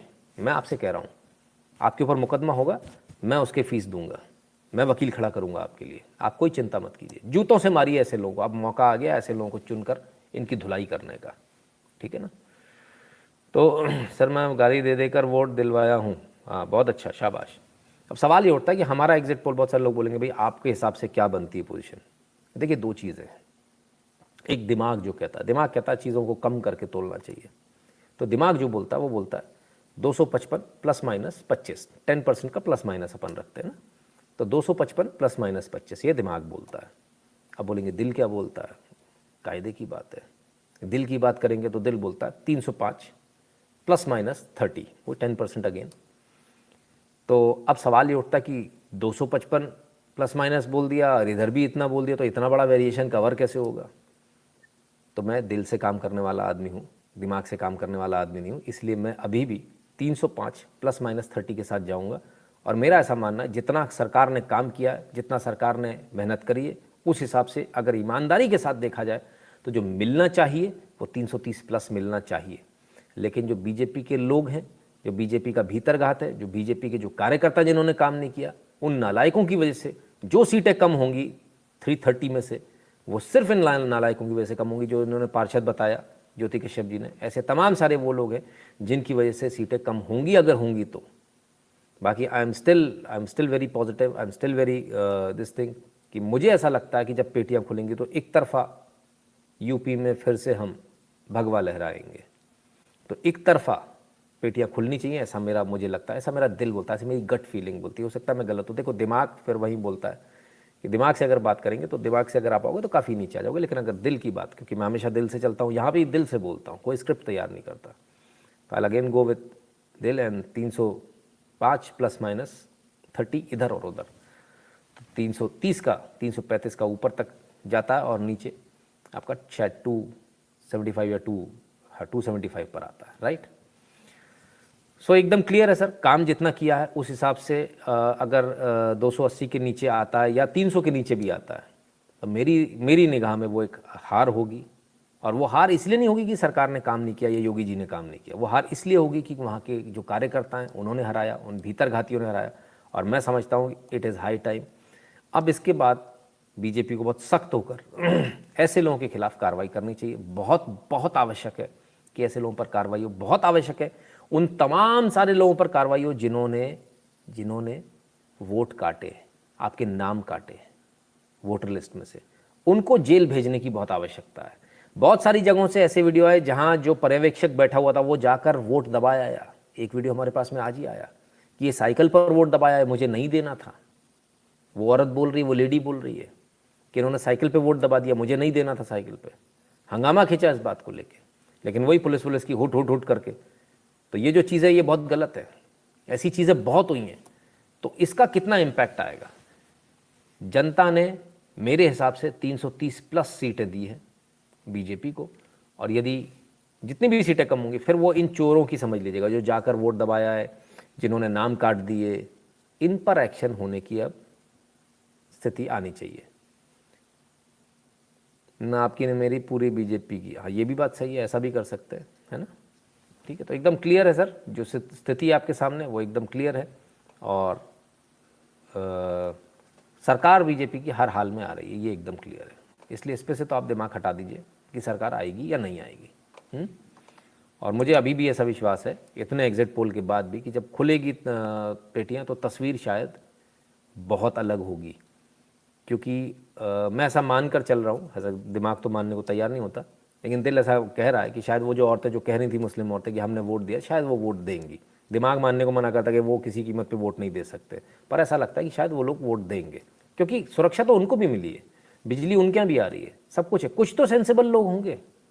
अगर 10% भी वो सेंसेबल लोग हैं तो फिर सर 330 के आसपास टिक जाएगी, और फिर पेटी खुलेगी तो सब गवाही आ जाएगी, सच सामने आ जाएगा। इलाके वाइज पेटी खुलती, मालूम चल जाएगा किन लोगों ने वोट दिया, किन लोगों ने नहीं दिया। तो बहरहाल कुल मिला के उत्तर प्रदेश की ये स्थिति है कि आप 100% आप सरकार बना रहे हो, आप सरकार से कहीं भी नहीं जा रहे हो। बीजेपी के लिए खुशखबरी, बीजेपी के सपोर्टर्स के लिए खुशखबरी, जो राष्ट्रवादी लोग हैं उनके लिए खुशखबरी है, जो हिंदूवादी हैं उनके लिए खुशखबरी है। हाँ, 3 तलाक भी बिल्कुल डेफिनेटली, बहुत सारी चीज़ें हैं सर जो फ़र्क हुआ है इनमें। तो ये तो हुई, हम सिलसिलेवार चल रहे हैं, ऐसा नहीं कि उत्तर प्रदेश पहले लेंगे क्योंकि मैं हिंदी बोलता हूँ, हिंदी भाषी हूँ, ऐसा नहीं है। सीट जहाँ की ज़्यादा है हम उसको पहले ले रहे हैं, जो सीट उसके बाद असेंडिंग ऑर्डर डिसेंडिंग ऑर्डर में कम होती चली जा रही, हम धीरे धीरे उस पर जाएंगे, ठीक है ना। तो जो कम होती चली जा रही, अब हम उस पर आते हैं। सेकंड नंबर पर आता है पंजाब, जिसकी 117 सीटें हैं। तो पंजाब की क्या स्थिति है, जरा पंजाब को देख लेते हैं। ABP, C voter, ETG research, India news, फलान ढिकान, दुनिया भर के इतने सारे लोग हैं, नाम पढ़ने में क्यों समय बर्बाद करूं। तो बीजेपी को 7 से 13, 3 से 7, 7, 6 से 8, 1 से 4, 206, 1, 6, 1, 6, 1, 6, 1, 6, ये स्थिति आ रही है। एवरेज बीजेपी का 4 आ रहा है। कांग्रेस को 22 से 28, 27, 33, ये वो फला, कोई 10 भी दे रहे हैं, चाणक्य ने 10 ही दिया है ना। और ये स्थिति यहाँ 28 पर आ रही है। आम आदमी पार्टी 51, 61, 70, 75, 39, 43, 76, 90, 27, 20, 37, 100, 56, 61, 62, 70, 70, 56, 61, 52, 61, एवरेज 63। यानी आम आदमी पार्टी एकदम क्लियर मेजॉरिटी में आ रही है, ठीक है ना। अकाली भी, पर अकाली ऑलमोस्ट नेग्लिजिबल है। बीजेपी की तरह अकाली की भी कोई वक्त नहीं है, अकाली एक तरफ कोने में पड़ा हुआ है। अब सवाल ये उठता है, क्या ये इस सर्वे को हम मानेंगे। अश्विन जी कहते हैं sir ji I am not from UP but if Yogi ji wins with 330 margin full party करेंगे। जी अश्विन जी बिल्कुल। तो अब हमने आपको इसी अपने चैनल पर बोला था, और ये बोला था कि पंजाब में तो आम आदमी पार्टी आ रही है ना, वहाँ तो ऐसा लग रहा है कि आम आदमी पार्टी आ जाएगी। किस किस को याद है ये वाली बात? क्योंकि उत्तर प्रदेश के अलावा हमारा ज़्यादा इंटरेस्ट था नहीं पंजाब में।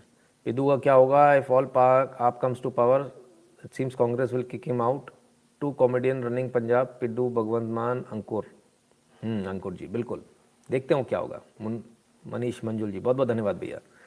तो अब क्या होगा, अब क्या स्थिति बनेगी अगर पंजाब में आम आदमी पार्टी आती है, जो मेरा दिल कभी नहीं चाहेगा कि आए, बिकॉज ऑफ सर्टेन रीजंस। मुझे आम आदमी पार्टी से कोई दिक्कत नहीं है, बीइंग एनालिस्ट मुझे कोई दिक्कत नहीं है, लेकिन जब नेशनल इंटरेस्ट दिखता है तब ये दिखता है कि भाई पंजाब हाथ से चला जाएगा, पंजाब टूट जाएगा, पंजाब में इंसर्जेंसी का दौर आ जाएगा, बहुत दिक्कत होगी, वहाँ जो बाकी हिंदूज़ हैं उनके लिए रहना मुश्किल हो जाएगा। तो इसलिए मैं बिल्कुल नहीं चाहता हूँ कि आम आदमी पार्टी है। पर सच्चाई ये है कि आम आदमी पार्टी का वहाँ ज़बरदस्त जोर था।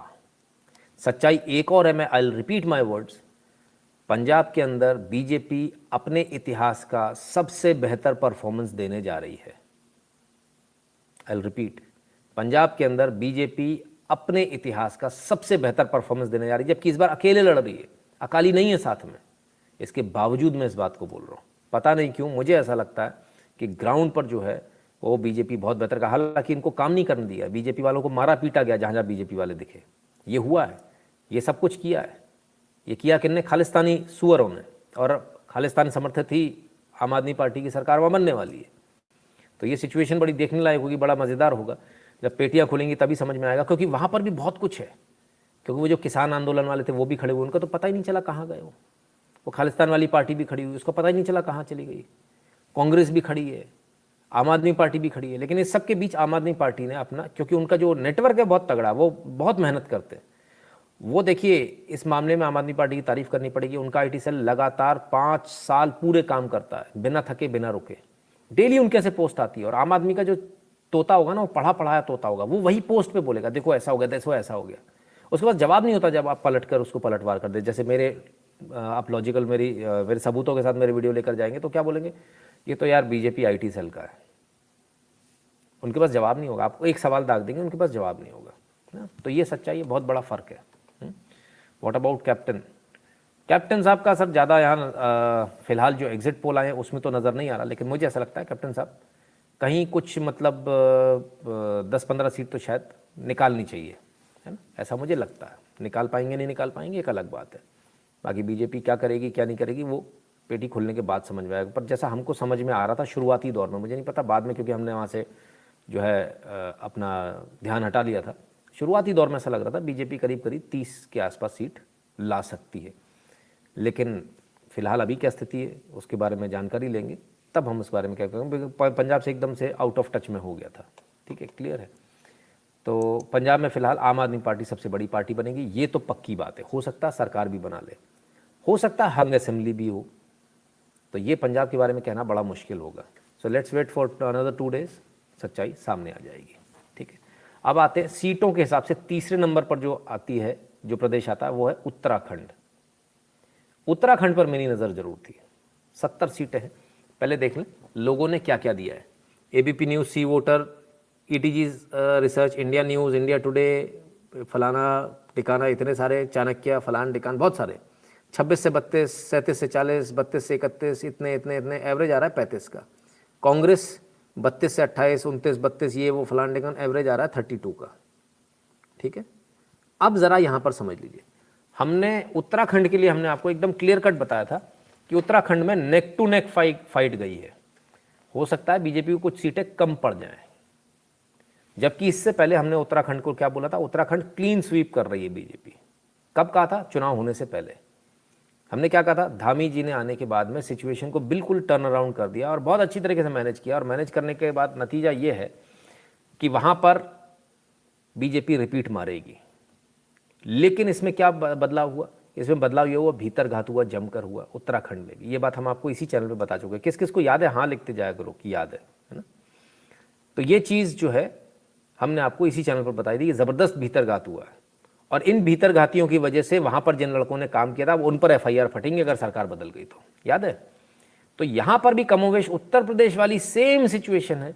ज़बरदस्त भीतरघात हुआ है, ज़बरदस्त भीतरघात किया जो पार्टी के लोगों ने, क्योंकि विचारधारा नहीं है ना, फ़ायदा कमाने हैं। बीजेपी ने हमको क्या फ़ायदा दिया? जहाँ से फ़ायदा मिलेगा वहाँ काम करेंगे।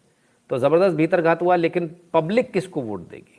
बात ये है, देखिए अब वो स्थिति जा चुकी है कि भीतरघात करेगा तो लोग कहने से किसी के वोट डालेंगे, वो बदल चुका है सिनेरियो। सबके हाथ में मोबाइल है, सबके पास इन्फॉर्मेशन है, ये चीज़ कहना बड़ा मुश्किल है। तो मुझे ऐसा लगता है एग्जिट पोल के बाद में कि शायद धामी जी शायद यहाँ पर सरकार अपनी बचाने में कामयाब हो जाए, भले ही 1-2 सीट से हो जाए, या तो बहुत अच्छा ही लंबा स्वीप कर जाएंगे, और या 1-2 सीट से टक्कर पर रहेंगे, बिल्कुल बॉर्डर लाइन पर रहेंगे, है ना। हो सकता है कि 1-2 सीट से रह भी जाए, सरकार ना भी बने, तो ये फ़र्क है।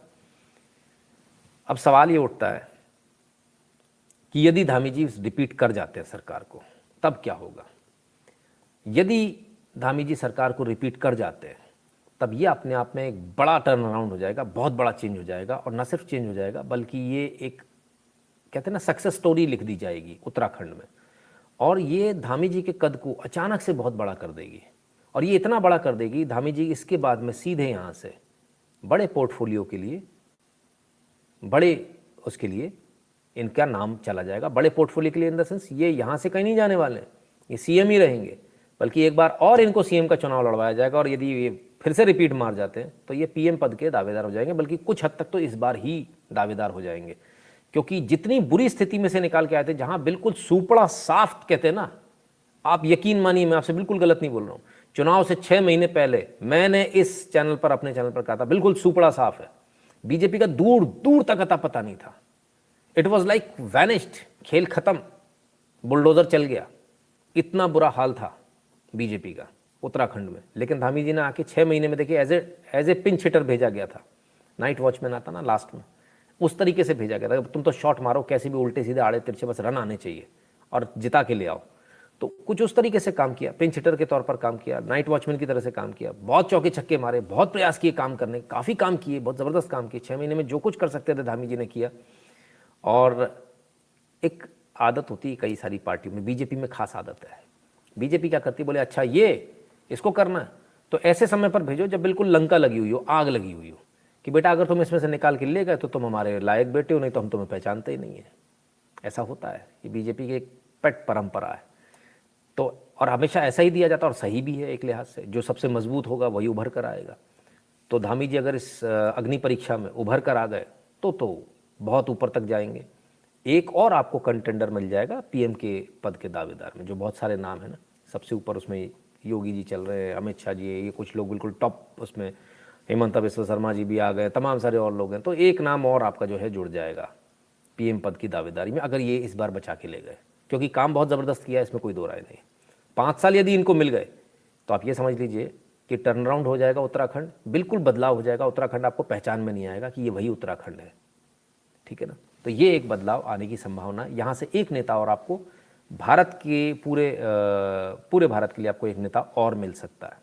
तो let's hope for the best and let's see what people decide, क्योंकि जनता ही डिसाइड करेगी कि उसने किसको क्या करना है, ठीक है। रॉबर्ट कुल जी नमस्ते भैया।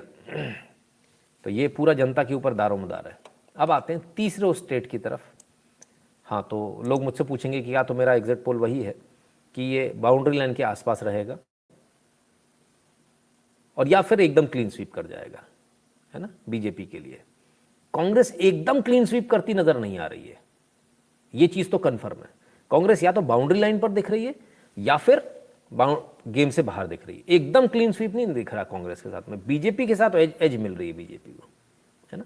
तो उत्तराखंड में जो भी सिचुएशन आए, बीजेपी को एज एकदम क्लियरली मिल रही है यहाँ पर, है ना। अगर वो बाउंड्री पर भी आ रहा है तो भी कांग्रेस से बेहतर पोजीशन में, ऐसा दिखता है। बाकी पेटी खुलेगी तब मालूम चलेगा, ईवीएम ही सब कुछ बताएगी। अब सीट के हिसाब से तीसरे राज्य पर आते हैं, मणिपुर। मेरे ख्याल से इसके बारे में बात करने की आवश्यकता नहीं है, लगभग सभी बीजेपी को जिता रहे हैं और बड़े लंबे मार्जिन से जिता रहे हैं।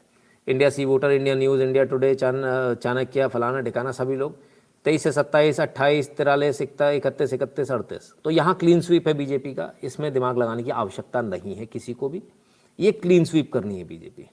30 एवरेज ज़रूर दे रहे हैं, मुझे लगता है 40 के आसपास टिकना चाहिए मणिपुर में बीजेपी को, ऐसा मुझे लगता है, क्योंकि बीजेपी की स्थिति मणिपुर में बहुत स्ट्रांग है ना। तो मणिपुर भी देखेंगे मणिपुर में क्या होता है। लेकिन मणिपुर में यदि सीएम रिपीट हो जाता है, लोग बोलेंगे कि क्या वो भी पीएम पद के दावेदार हो जाएंगे? नहीं, ऐसा नहीं होगा। मणिपुर बहुत छोटा राज्य है, उत्तराखंड भी कोई बड़ा नहीं है, लेकिन उत्तराखंड को उत्तर प्रदेश की एक नब्ज पता है जो मणिपुर को नहीं पता है ना। और उत्तर प्रदेश में बहुत सारी सीटें, इसलिए ये मायने रखेगा, है ना। इसलिए वो इस भीड़ में, वो इस दौड़ में फिलहाल नहीं आ पाएंगे। हो सकता है उनको कोई और चार्ज दिया जाए, शायद वहाँ से शायद कुछ अच्छा कर पाए। एग्जिट पोल स्पेशली और forecast give me a great consolation. नहीं सर, रविंद्र प्रधान जी एकदम क्लियर है सर, उत्तर प्रदेश आपका कहीं नहीं जा रहा, मणिपुर आपका कहीं नहीं जा रहा, कन्फर्म है, स्टैम्प पेपर पर लिख कर कन्फर्म है ना। हरीश रावत खुद अपना वोट नहीं डाला था, हरीश रावत ने, ठीक है, वो एक सर अलग बात है, जिसने डाला नहीं डाला, बहुत सारे कारण होते हैं। अब आते हैं सीटों के हिसाब से तीसरे राज्य पर, गोवा पर और उत्तराखंड पर हमने कहा था बड़ा 50-50 चांस है। और गोवा की स्थिति जो एग्जिट पोल में आ रही है वो बिल्कुल भी अच्छी तो नहीं आ रही है। एबीपी से लेके तमाम सारे न्यूज़ एजेंसीज हैं और लगभग सब ने दिया 17, किसी ने 20, किसी ने 19, किसी ने 14, किसी ने 22, किसी ने 18, किसी ने 19, किसी ने 17 और एवरेज आके 16 पर आया है। कांग्रेस का एवरेज 16 पर आया है। बड़ी टफ फाइट है। और अगर 16-16 आता तो जो अदर्स जो हैं, टीएमसी का भी इसमें कुछ स्टेक बता रहे हैं, और जो अदर्स जो है तो टीएमसी को 3 एवरेज मिल रहा है, इसको 5 मिल रहा है। देखिए मैं अपनी तरफ से बताऊं, मुझे नहीं लगता कि टीएमसी वहाँ खाता खोल पाएगी, ऐसा मुझे नहीं लगता। तो जो टीएमसी को जो दे रहे हैं वो प्रोबेबली बीजेपी और कांग्रेस में बट जाएगा। और यदि बीजेपी और कांग्रेस में अगर टीएमसी कोई सीट जाएगी भी तो कांग्रेस का नुकसान करके जाएगी, इस बात को समझ लीजिए। और अदर्स जो हैं वो 99% बीजेपी के साथ आएंगे, अमित शाह जी कह चुके हैं अदर्स तो हमारे ही है, ठीक है ना। तो अदर्स के और बीजेपी के साथ मिलाकर जो सिचुएशन बनती है, मुझे लगता है कि शायद बाउंड्री लाइन पर थोड़ा सा क्रॉस कर जाएंगे गोवा, शायद सरकार बन जाएगी। नहीं भी बनेगी तो अदर्स के साथ मिलाकर गोवा में भी सरकार बना लेंगे। लेकिन इसका मतलब अच्छे से काम नहीं किया। मणिपुर जैसा क्यों नहीं है क्लीन स्वीप? छोटा सा राज्य, आपका 40 सीटें हैं, इसका मतलब अच्छे से काम नहीं हुआ, हम लोगों को समझा नहीं पाए, हमने लोगों को विकास करके नहीं दिया। ये जो एमएलएस की जो प्रवृत्ति है काम नहीं करने की, बीजेपी के एमएलएस की स्पेशली जो प्रवृत्ति, इससे बीजेपी को बाहर आना पड़ेगा, इससे बीजेपी को निजात लेनी पड़ेगी किसी भी प्रकार से। जब तक आपके एमएलएस काम नहीं करेंगे, आप कब तक योगी मोदी के नाम पर वोट मांगते रहोगे? कब तक मोदी के कटआउट लगा कर? देखिए ना, आप उत्तराखंड में भी यही हुआ, यहाँ पर भी यही हुआ, और जमकर भीतर घात होता है आपके, क्योंकि आप गलत लोगों को चुन लेते हो। भाई इनको ट्रेनिंग दो, जो बीजेपी में आए पहले उसको ट्रेनिंग भेजो, ट्रेनिंग होकर कंप्लीट करके आए तब उसको यहाँ लाइए। तो विचारधारा तो कम से कम समझ में आए, जो नहीं है वो चला जाएगा, छोड़ जाएगा, वरना लास्ट में आके वो एंड टाइम पर आपका चुनाव में आपकी लंका लगाएगा। तो भाई पहले साल में, अब जब चुनाव हो गए, सबसे पहला काम बीजेपी को मेंबरशिप ड्राइव का होना चाहिए।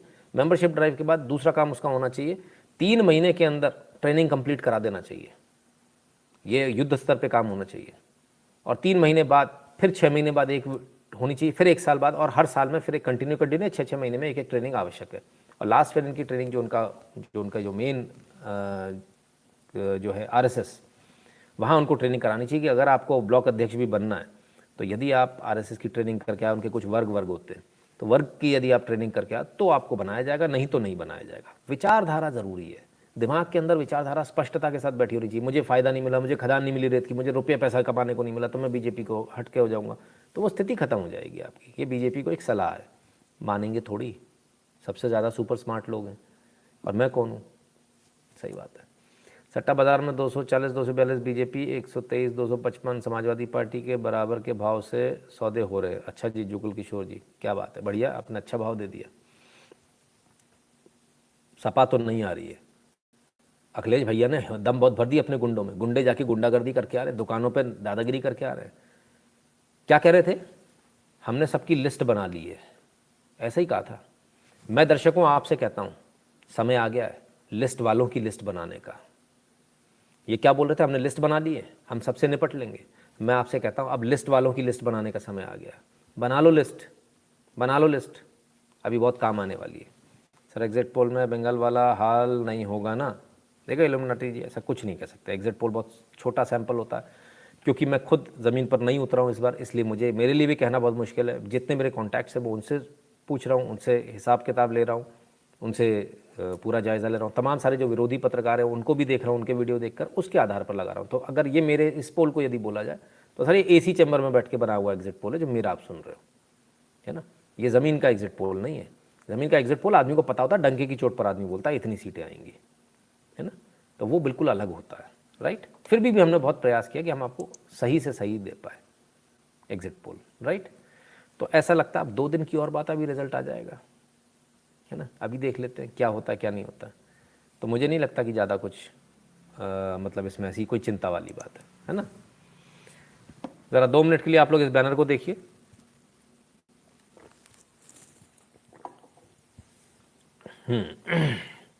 यूपी में कड़ी टक्कर है, नवीन पाल जी दूर दूर तक नहीं है सर, दूर दूर तक कहीं है ही नहीं, दिमाग से निकाल दीजिए, ठीक है ना। What about Maharashtra? महाराष्ट्र में थोड़ी सर अभी कोई चुनाव हुए कि महाराष्ट्र के बारे में हम बात करेंगे, ठीक है ना। चलिए न्यूज़ के सिलसिले को आगे बढ़ाऊँ थोड़ा सा, पॉलिटिक्स से हटा के, या अभी एग्जिट पोल पे किसी को और कोई मन में कोई दुविधा, कोई सवाल पूछना हो तो बता दीजिएगा। सर तो पंजाब तो गया सर, अगले 5 साल सत्यानाश होना तय है। रवि ठाकुर जी पंजाब तो बिल्कुल गया, इसमें कोई दो राय नहीं है, ठीक है। आगे बढ़ूँ।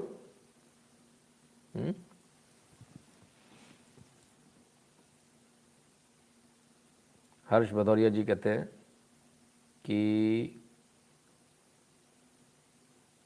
बीजेपी वाले MLA सबसे ज़्यादा निकम्मे हैं, चाहते हैं सब पब्लिक करे और ये कुर्सी तोड़े।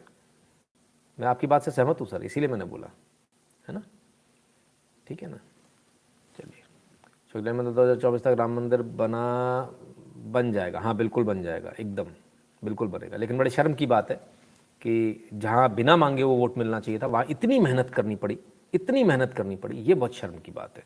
ये तो खुद से वोट मिलना चाहिए था, इसमें इतनी मेहनत करनी पड़ी, बहुत दिक्कत है, ठीक है। चलिए अब आते हैं ज़रा उस खबर पर, भारत किस तरह से बदल रहा है, ज़रा उसकी एक तस्वीर देख लीजिए। Terrorist Zahoor Mistry was involve in IC-814 plane hijacking case, killed in Pakistan Karachi. Pakistan के कराची में ज़हूर मिस्त्री मौत के घाट उतार दिया गया, इसे गोली मार दी गई। क्या हुआ भाई, कैसे हो गया ऐसा? तो बड़ा गड़बड़ हो गया।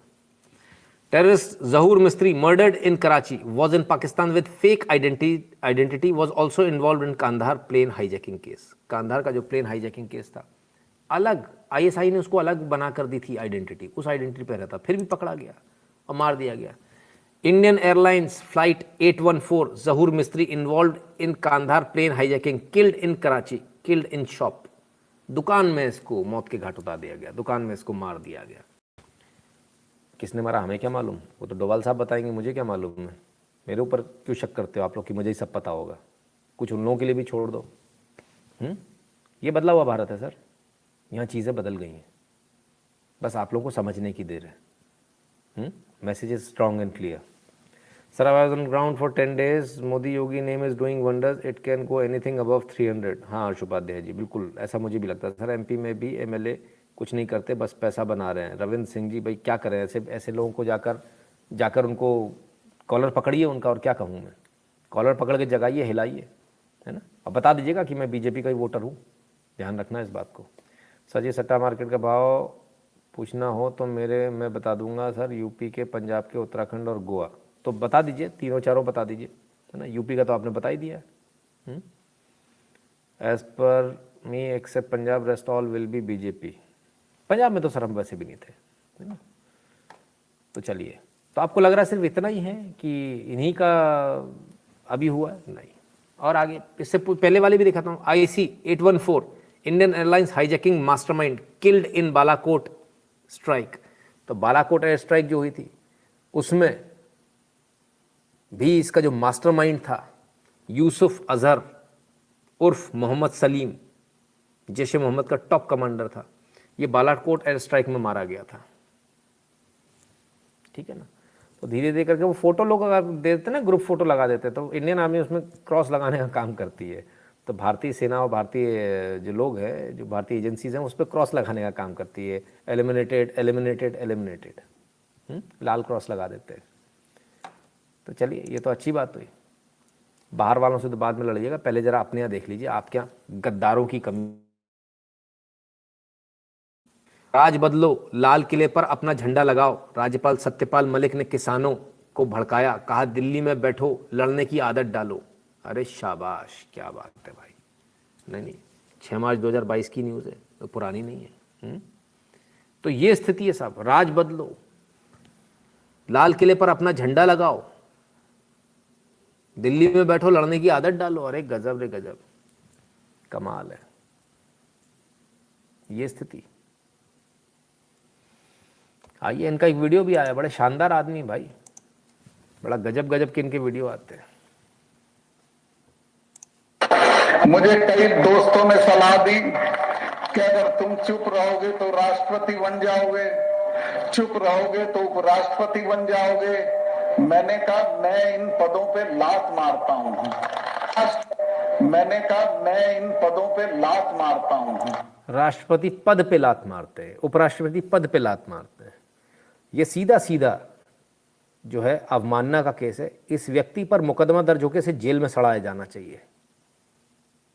राष्ट्रपति मेरे बड़े सम्मानित हैं, अभी रिटायर होंगे 4 महीने बाद। कुतिया भी रास्ता नहीं छोड़ेगी, कुछ नहीं होते ये पद, इन पदों का भी रास्ता नहीं छोड़ेगी। कुतिया भी रास्ता नहीं छोड़ेगी, कुतिया भी रास्ता नहीं छोड़ेगी। कुछ नहीं होते ये पद, इन पदों का कोई मतलब नहीं है अगर आप अपने सवालों के लिए लड़ते नहीं हो।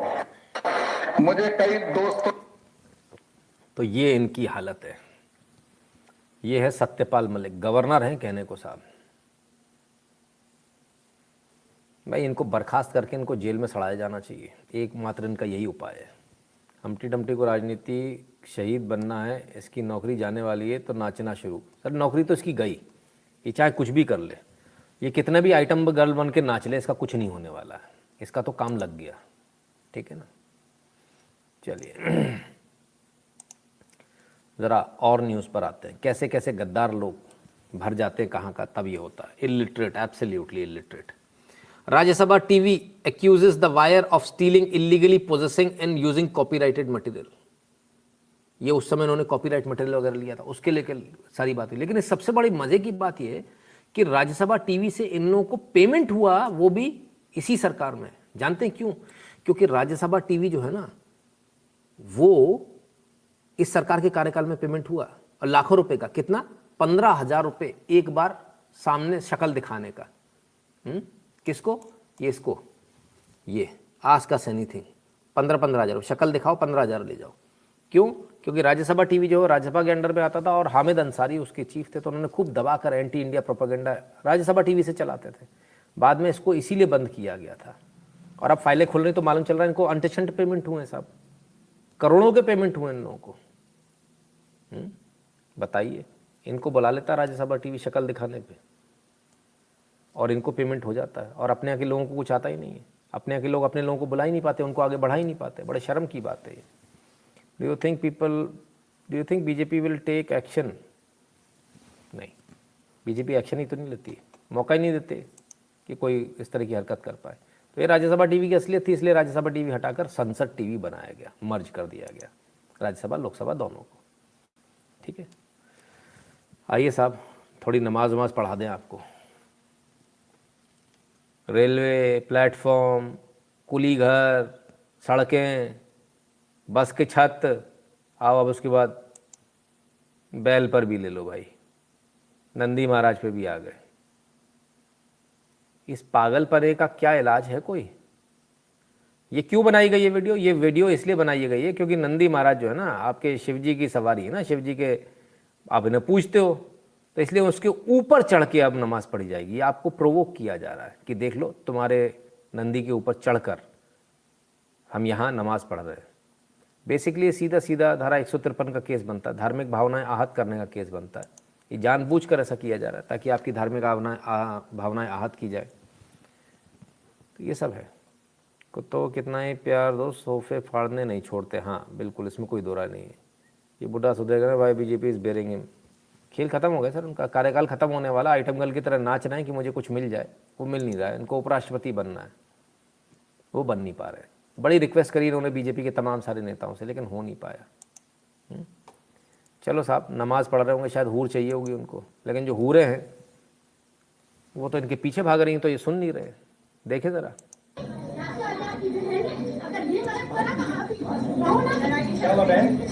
ये मेरा शौहर है, ये इस बच्चे का बाप है, और ये आज दूसरी शादी कर रहा। मुझे बोला मैं 3 दिन के लिए हैदराबाद जा रहा हूँ।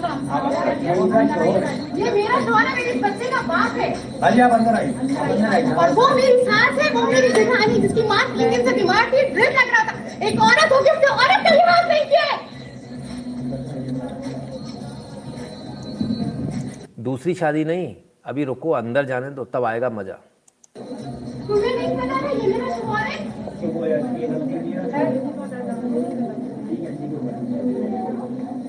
मेरे मासूम बच्चे का इन लोगों ने एहसास नहीं किया।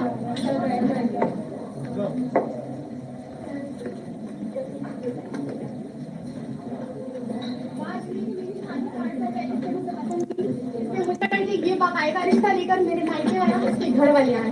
हर फंक्शन में मेरी पहले मंगनी हुई है, फिर मेरा निकाह हुआ है 10 अक्टूबर 2014 को, फिर 1.5 साल के बाद मेरी रुखसती हुई है। सब वीडियो बनाए आप लोग। उसके 1.5 साल के बाद मेरी रुखसती हुई है 2016 5 फरवरी। फिर आज इसमें 4 साल के बाद 7 फरवरी को इसने शादी कर ली। ठीक है, ये एक बहुत ईमानदार बनता है। इसकी पहली बीवी मैं हूँ, ये इसका बेटा है। इसकी दूसरी बीवी जहरा अशरफ है, जो कि जिना यूनिवर्सिटी फॉर वुमेन में है। उसके भी मैसेजेस है, मैंने उसको भी बता दिया है। ठीक है, वो भी शायद आए, लेकिन वो बेचारी बीमार है। क्योंकि तो साहब ये स्थिति है। समझ में आया क्यों 3 तलाक और ये सारे कानून आवश्यक थे? और इसलिए मुझे लगता है कि शायद यूपी में बहुत सारी ऐसी बहनों ने वोट दिया होगा। ये तो देखिए कितना हद तक ये आदमी कितना गिरा हुआ है कि दूसरी शादी नहीं कर रहा, दूसरी तो पहले ही कर चुका, तीसरी थी ये, और वो नमूनी बैठी है। कमाल लोग हैं, समझ में नहीं आता कैसे कैसे लोग हैं भाई। This is for you for giving good news of winning BJP in Uttar Pradesh के मंजुनाथ जी। बहुत बहुत धन्यवाद मंजुनाथ जी। तो साहब ये स्थिति, आइए और देखें। ये एक वीडियो आया, थोड़ा डिस्टर्बिंग वीडियो है, देखिएगा। बता तो भैया मैंने क्या किया? नहीं, गाली बक किसको गाली बक? नाबालिग बच्चे को मारा जा रहा है, पॉक्सो एक्ट की धारा लगती है सीधे सीधे। भैया मैंने आपको क्या किया? एक बार बताओ भैया, एक बार बता दो मैंने क्या किया आपके? अरे भैया मैंने भैया सुनो भैया सुनो भैया, एक बार बात सुनो। तो साहब ये वीडियो एक ट्विटर यूज़र ने हमारे साथ शेयर किया, राहुल सिंह जी ने। और राहुल सिंह कहते हैं ये नाबालिग बच्चा जाति से खटीक हिंदू है, ये 20 फुट रोड शीशम वाली गली निहाल विहार में रहता है, जिसे एजाज खान नामक ट्यूशन टीचर ने बहुत ही बर्बरता से मारा पीटा है। बच्चा पिटाई के कारण सदमे में है, आज किसी और के बेटे को मारा, कल आपके बेटे का नंबर हो सकता है। तो साहब 20 फुटा रोड शीशम वाली गली निहाल विहार की घटना बताई जा रही है और इस प्रकार से इस बच्चे को मारा गया है। बड़े कमाल की बात है कि बड़ी हिम्मत की दाद देनी पड़ेगी भाई, क्योंकि पता है सबको पॉक्सो एक्ट लगता है सीधे सीधे।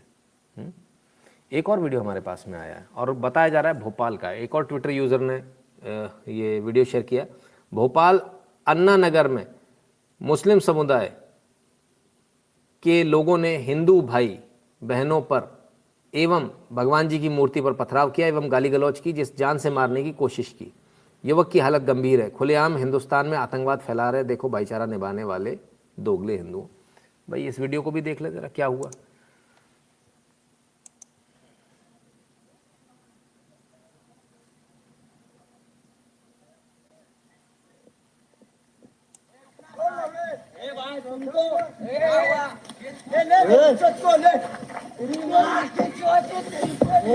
पागल। ये देखिए, एक ने दबा लिया इसको, एक ने दबा लिया या मुंह दबा लिया। अभी देखिए दूसरा क्या करेगा।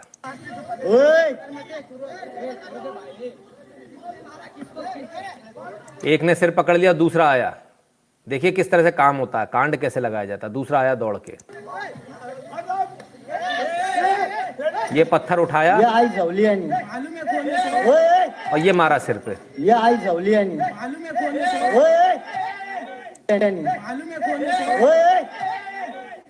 खेल खत्म।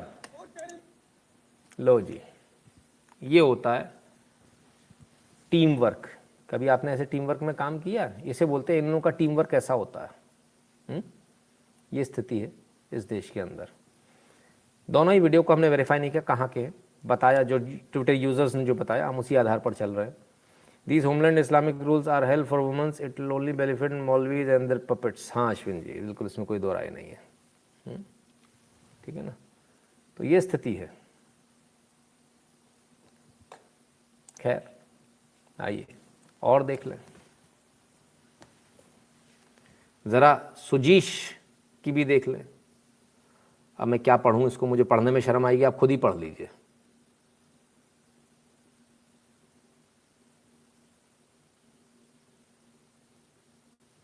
टैटू बनाते समय रेप किया, कुल मिला के बात यह है, टैटू बनाते समय रेप की घटना है। तो साहब पढ़ आप लीजिएगा, बड़े मैं क्या पढ़ूँ इसको। तो सेलिब्रिटी के टैटू बनाते हैं आर्टिस्ट सुजीश। जिस वक्त इनको गिरफ्तार किया गया उस वक्त इन्हें टी शर्ट पहने हुए थे, एस्केप, भागने वाली।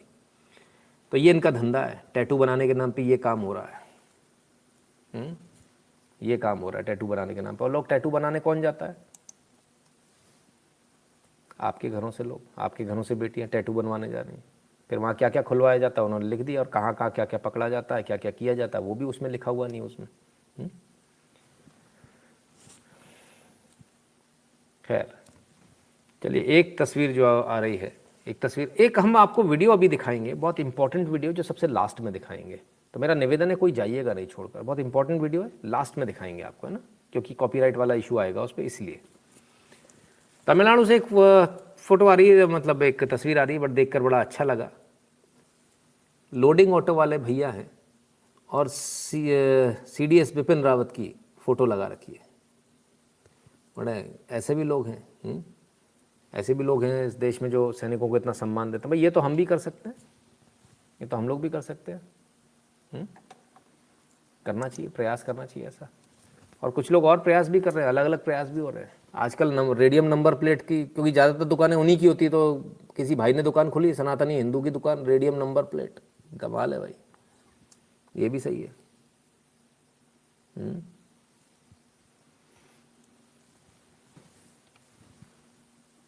तो अलग अलग आइडिया है। अब एक वीडियो हमारे पास एक और ट्विटर यूज़र ने भेजा, नरेश पांचाल जी ने भेजा, कहते कांग्रेस के विधायक अनिल उपाध्याय हिरण का शिकार करते हुए बेजुबान की हत्या पर बेजुबान को न्याय मिलेगा, प्रियंका वाड्रा राहुल। तो भाई ये वीडियो बताया जा रहा है कि कांग्रेस के विधायक हैं अनिल उपाध्याय, उनका हिरण का शिकार करते हुए का वीडियो। जरा एक बार वीडियो को भी देख लीजिए।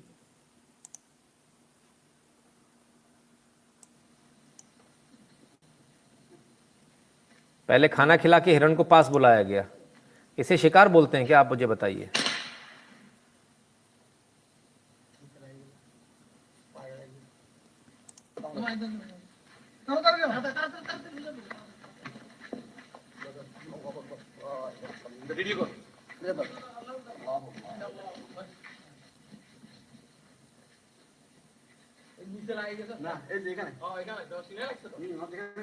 अब मुझे नहीं लगता कि ये जो बताया जा रहा है उपाध्याय जी का है, क्योंकि इसको काटते समय एक आवाज़ आई थी अल्लाह अकबर की और हलाल किया गया हिरन को। तो ये वीडियो जहाँ का भी है बड़ा ही दुखद है।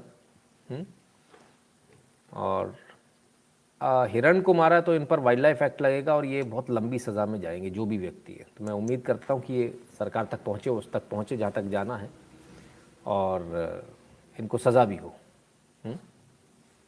क्या नीचता। हाँ जी बिल्कुल। Bangladesh PM security adviser major general retired Tariq Ahmed Siddiqui called on Prime Minister Narendra Modi and thanked PM Modi for strengthening India-Bangladesh friendship and standing firmly with Bangladesh in times of crisis, including the COVID-19 pandemic. तो बांग्लादेश के PM के security adviser है major general retired Tariq Ahmed. कहते हैं भारत का बहुत बहुत शुक्रिया अदा किया उन्होंने। कहते हैं आप भारत हमारे साथ खड़े हैं, इसके लिए बहुत बहुत शुक्रिया। लेकिन भाई साहब शुक्रिया अदा बाद में कर देना, पहले जो हिंदुओं की स्थिति ज़रा वो बता दो। फिर से मूर्ति तोड़ दी, फिर से मंदिर में आग लगा दी। ये कब तक चलेगा भाई। फिर से आग लगा दी मंदिर में, देवी देवताओं को आग लगाई जा रही है, लोगों को मारा जा रहा है, पेट्रोल छिड़क कर ये मंदिर में आग लगा दी गई। इस पर कोई कुछ नहीं बोल रहा। फिरंगी बाज़ार, शिवरात्रि के दिन ये घटना हुई। फिरंगी बाज़ार चित्तगोंग बांग्लादेश में, और हिंदुओं पर अटैक किया गया, हिंदुओं को मारा गया। कुछ हिंदुओं की मृत्यु की खबर भी आ रही है यहाँ से कि कुछ हिंदुओं को इसमें मौत के घाट उतार दिया गया। और आइए एक और आपको दिखाते हैं। ये होनहार लड़का, इसका नाम था मोंटी दत्ता। मोंटी दत्ता अब इस दुनिया में नहीं है क्योंकि इनकी हत्या कर दी शेख फ़करूल, मोहम्मद शेख और फ़करूल की गैंग ने पीतलबाड़ी नरसिंहगढ़ी ढाका में। तो भाई धन्यवाद तो भारत का बाद में देना, कम से कम जो भारतीय जो हिंदू हैं वहाँ उनको तो जिंदा रहने दो दादा। ऐसे कैसे काम बनेगा। और आपको हमेशा सजग रहना चाहिए, चाहे सड़क पे चल रहे हो चाहे घर पर हो, क्योंकि मौत कभी भी आ सकती है। जब आप सजग रहते हैं तो देखिए कैसे काम करता है, एक सेकंड कैसे काम करता है। ये देखिए,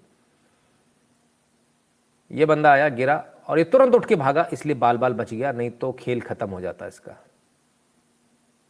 बच गया। इसलिए हमेशा सजग रहना चाहिए, सजग रहिए हमेशा।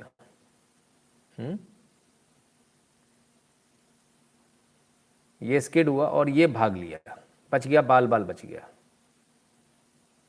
नहीं तो खेल खत्म हो जाता है।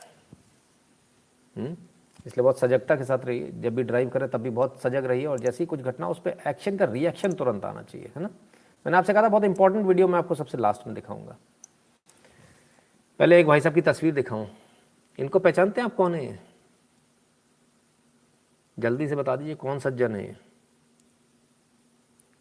बड़े फेमस सज्जन हैं, बड़े गजब के गायक हैं साहब, बहुत नाम है इनका भारत में, पाकिस्तान से ज़्यादा भारत में नाम है। हाँ बिल्कुल सही। आइए ज़रा इनके गाने सुनिए। कहते हैं संगीत का कोई धर्म नहीं होता। आओ ज़रा सुने पहले, संगीत का धर्म है या नहीं।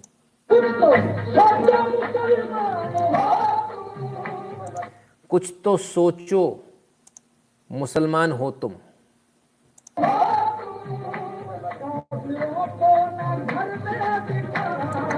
काफिरों को ना घर में बिठाओ,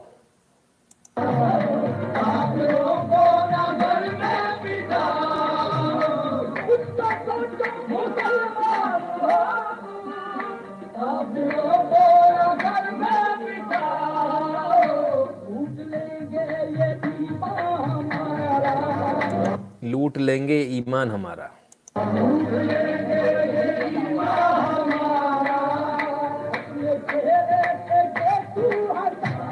इनके चेहरे से गेसू हटाओ।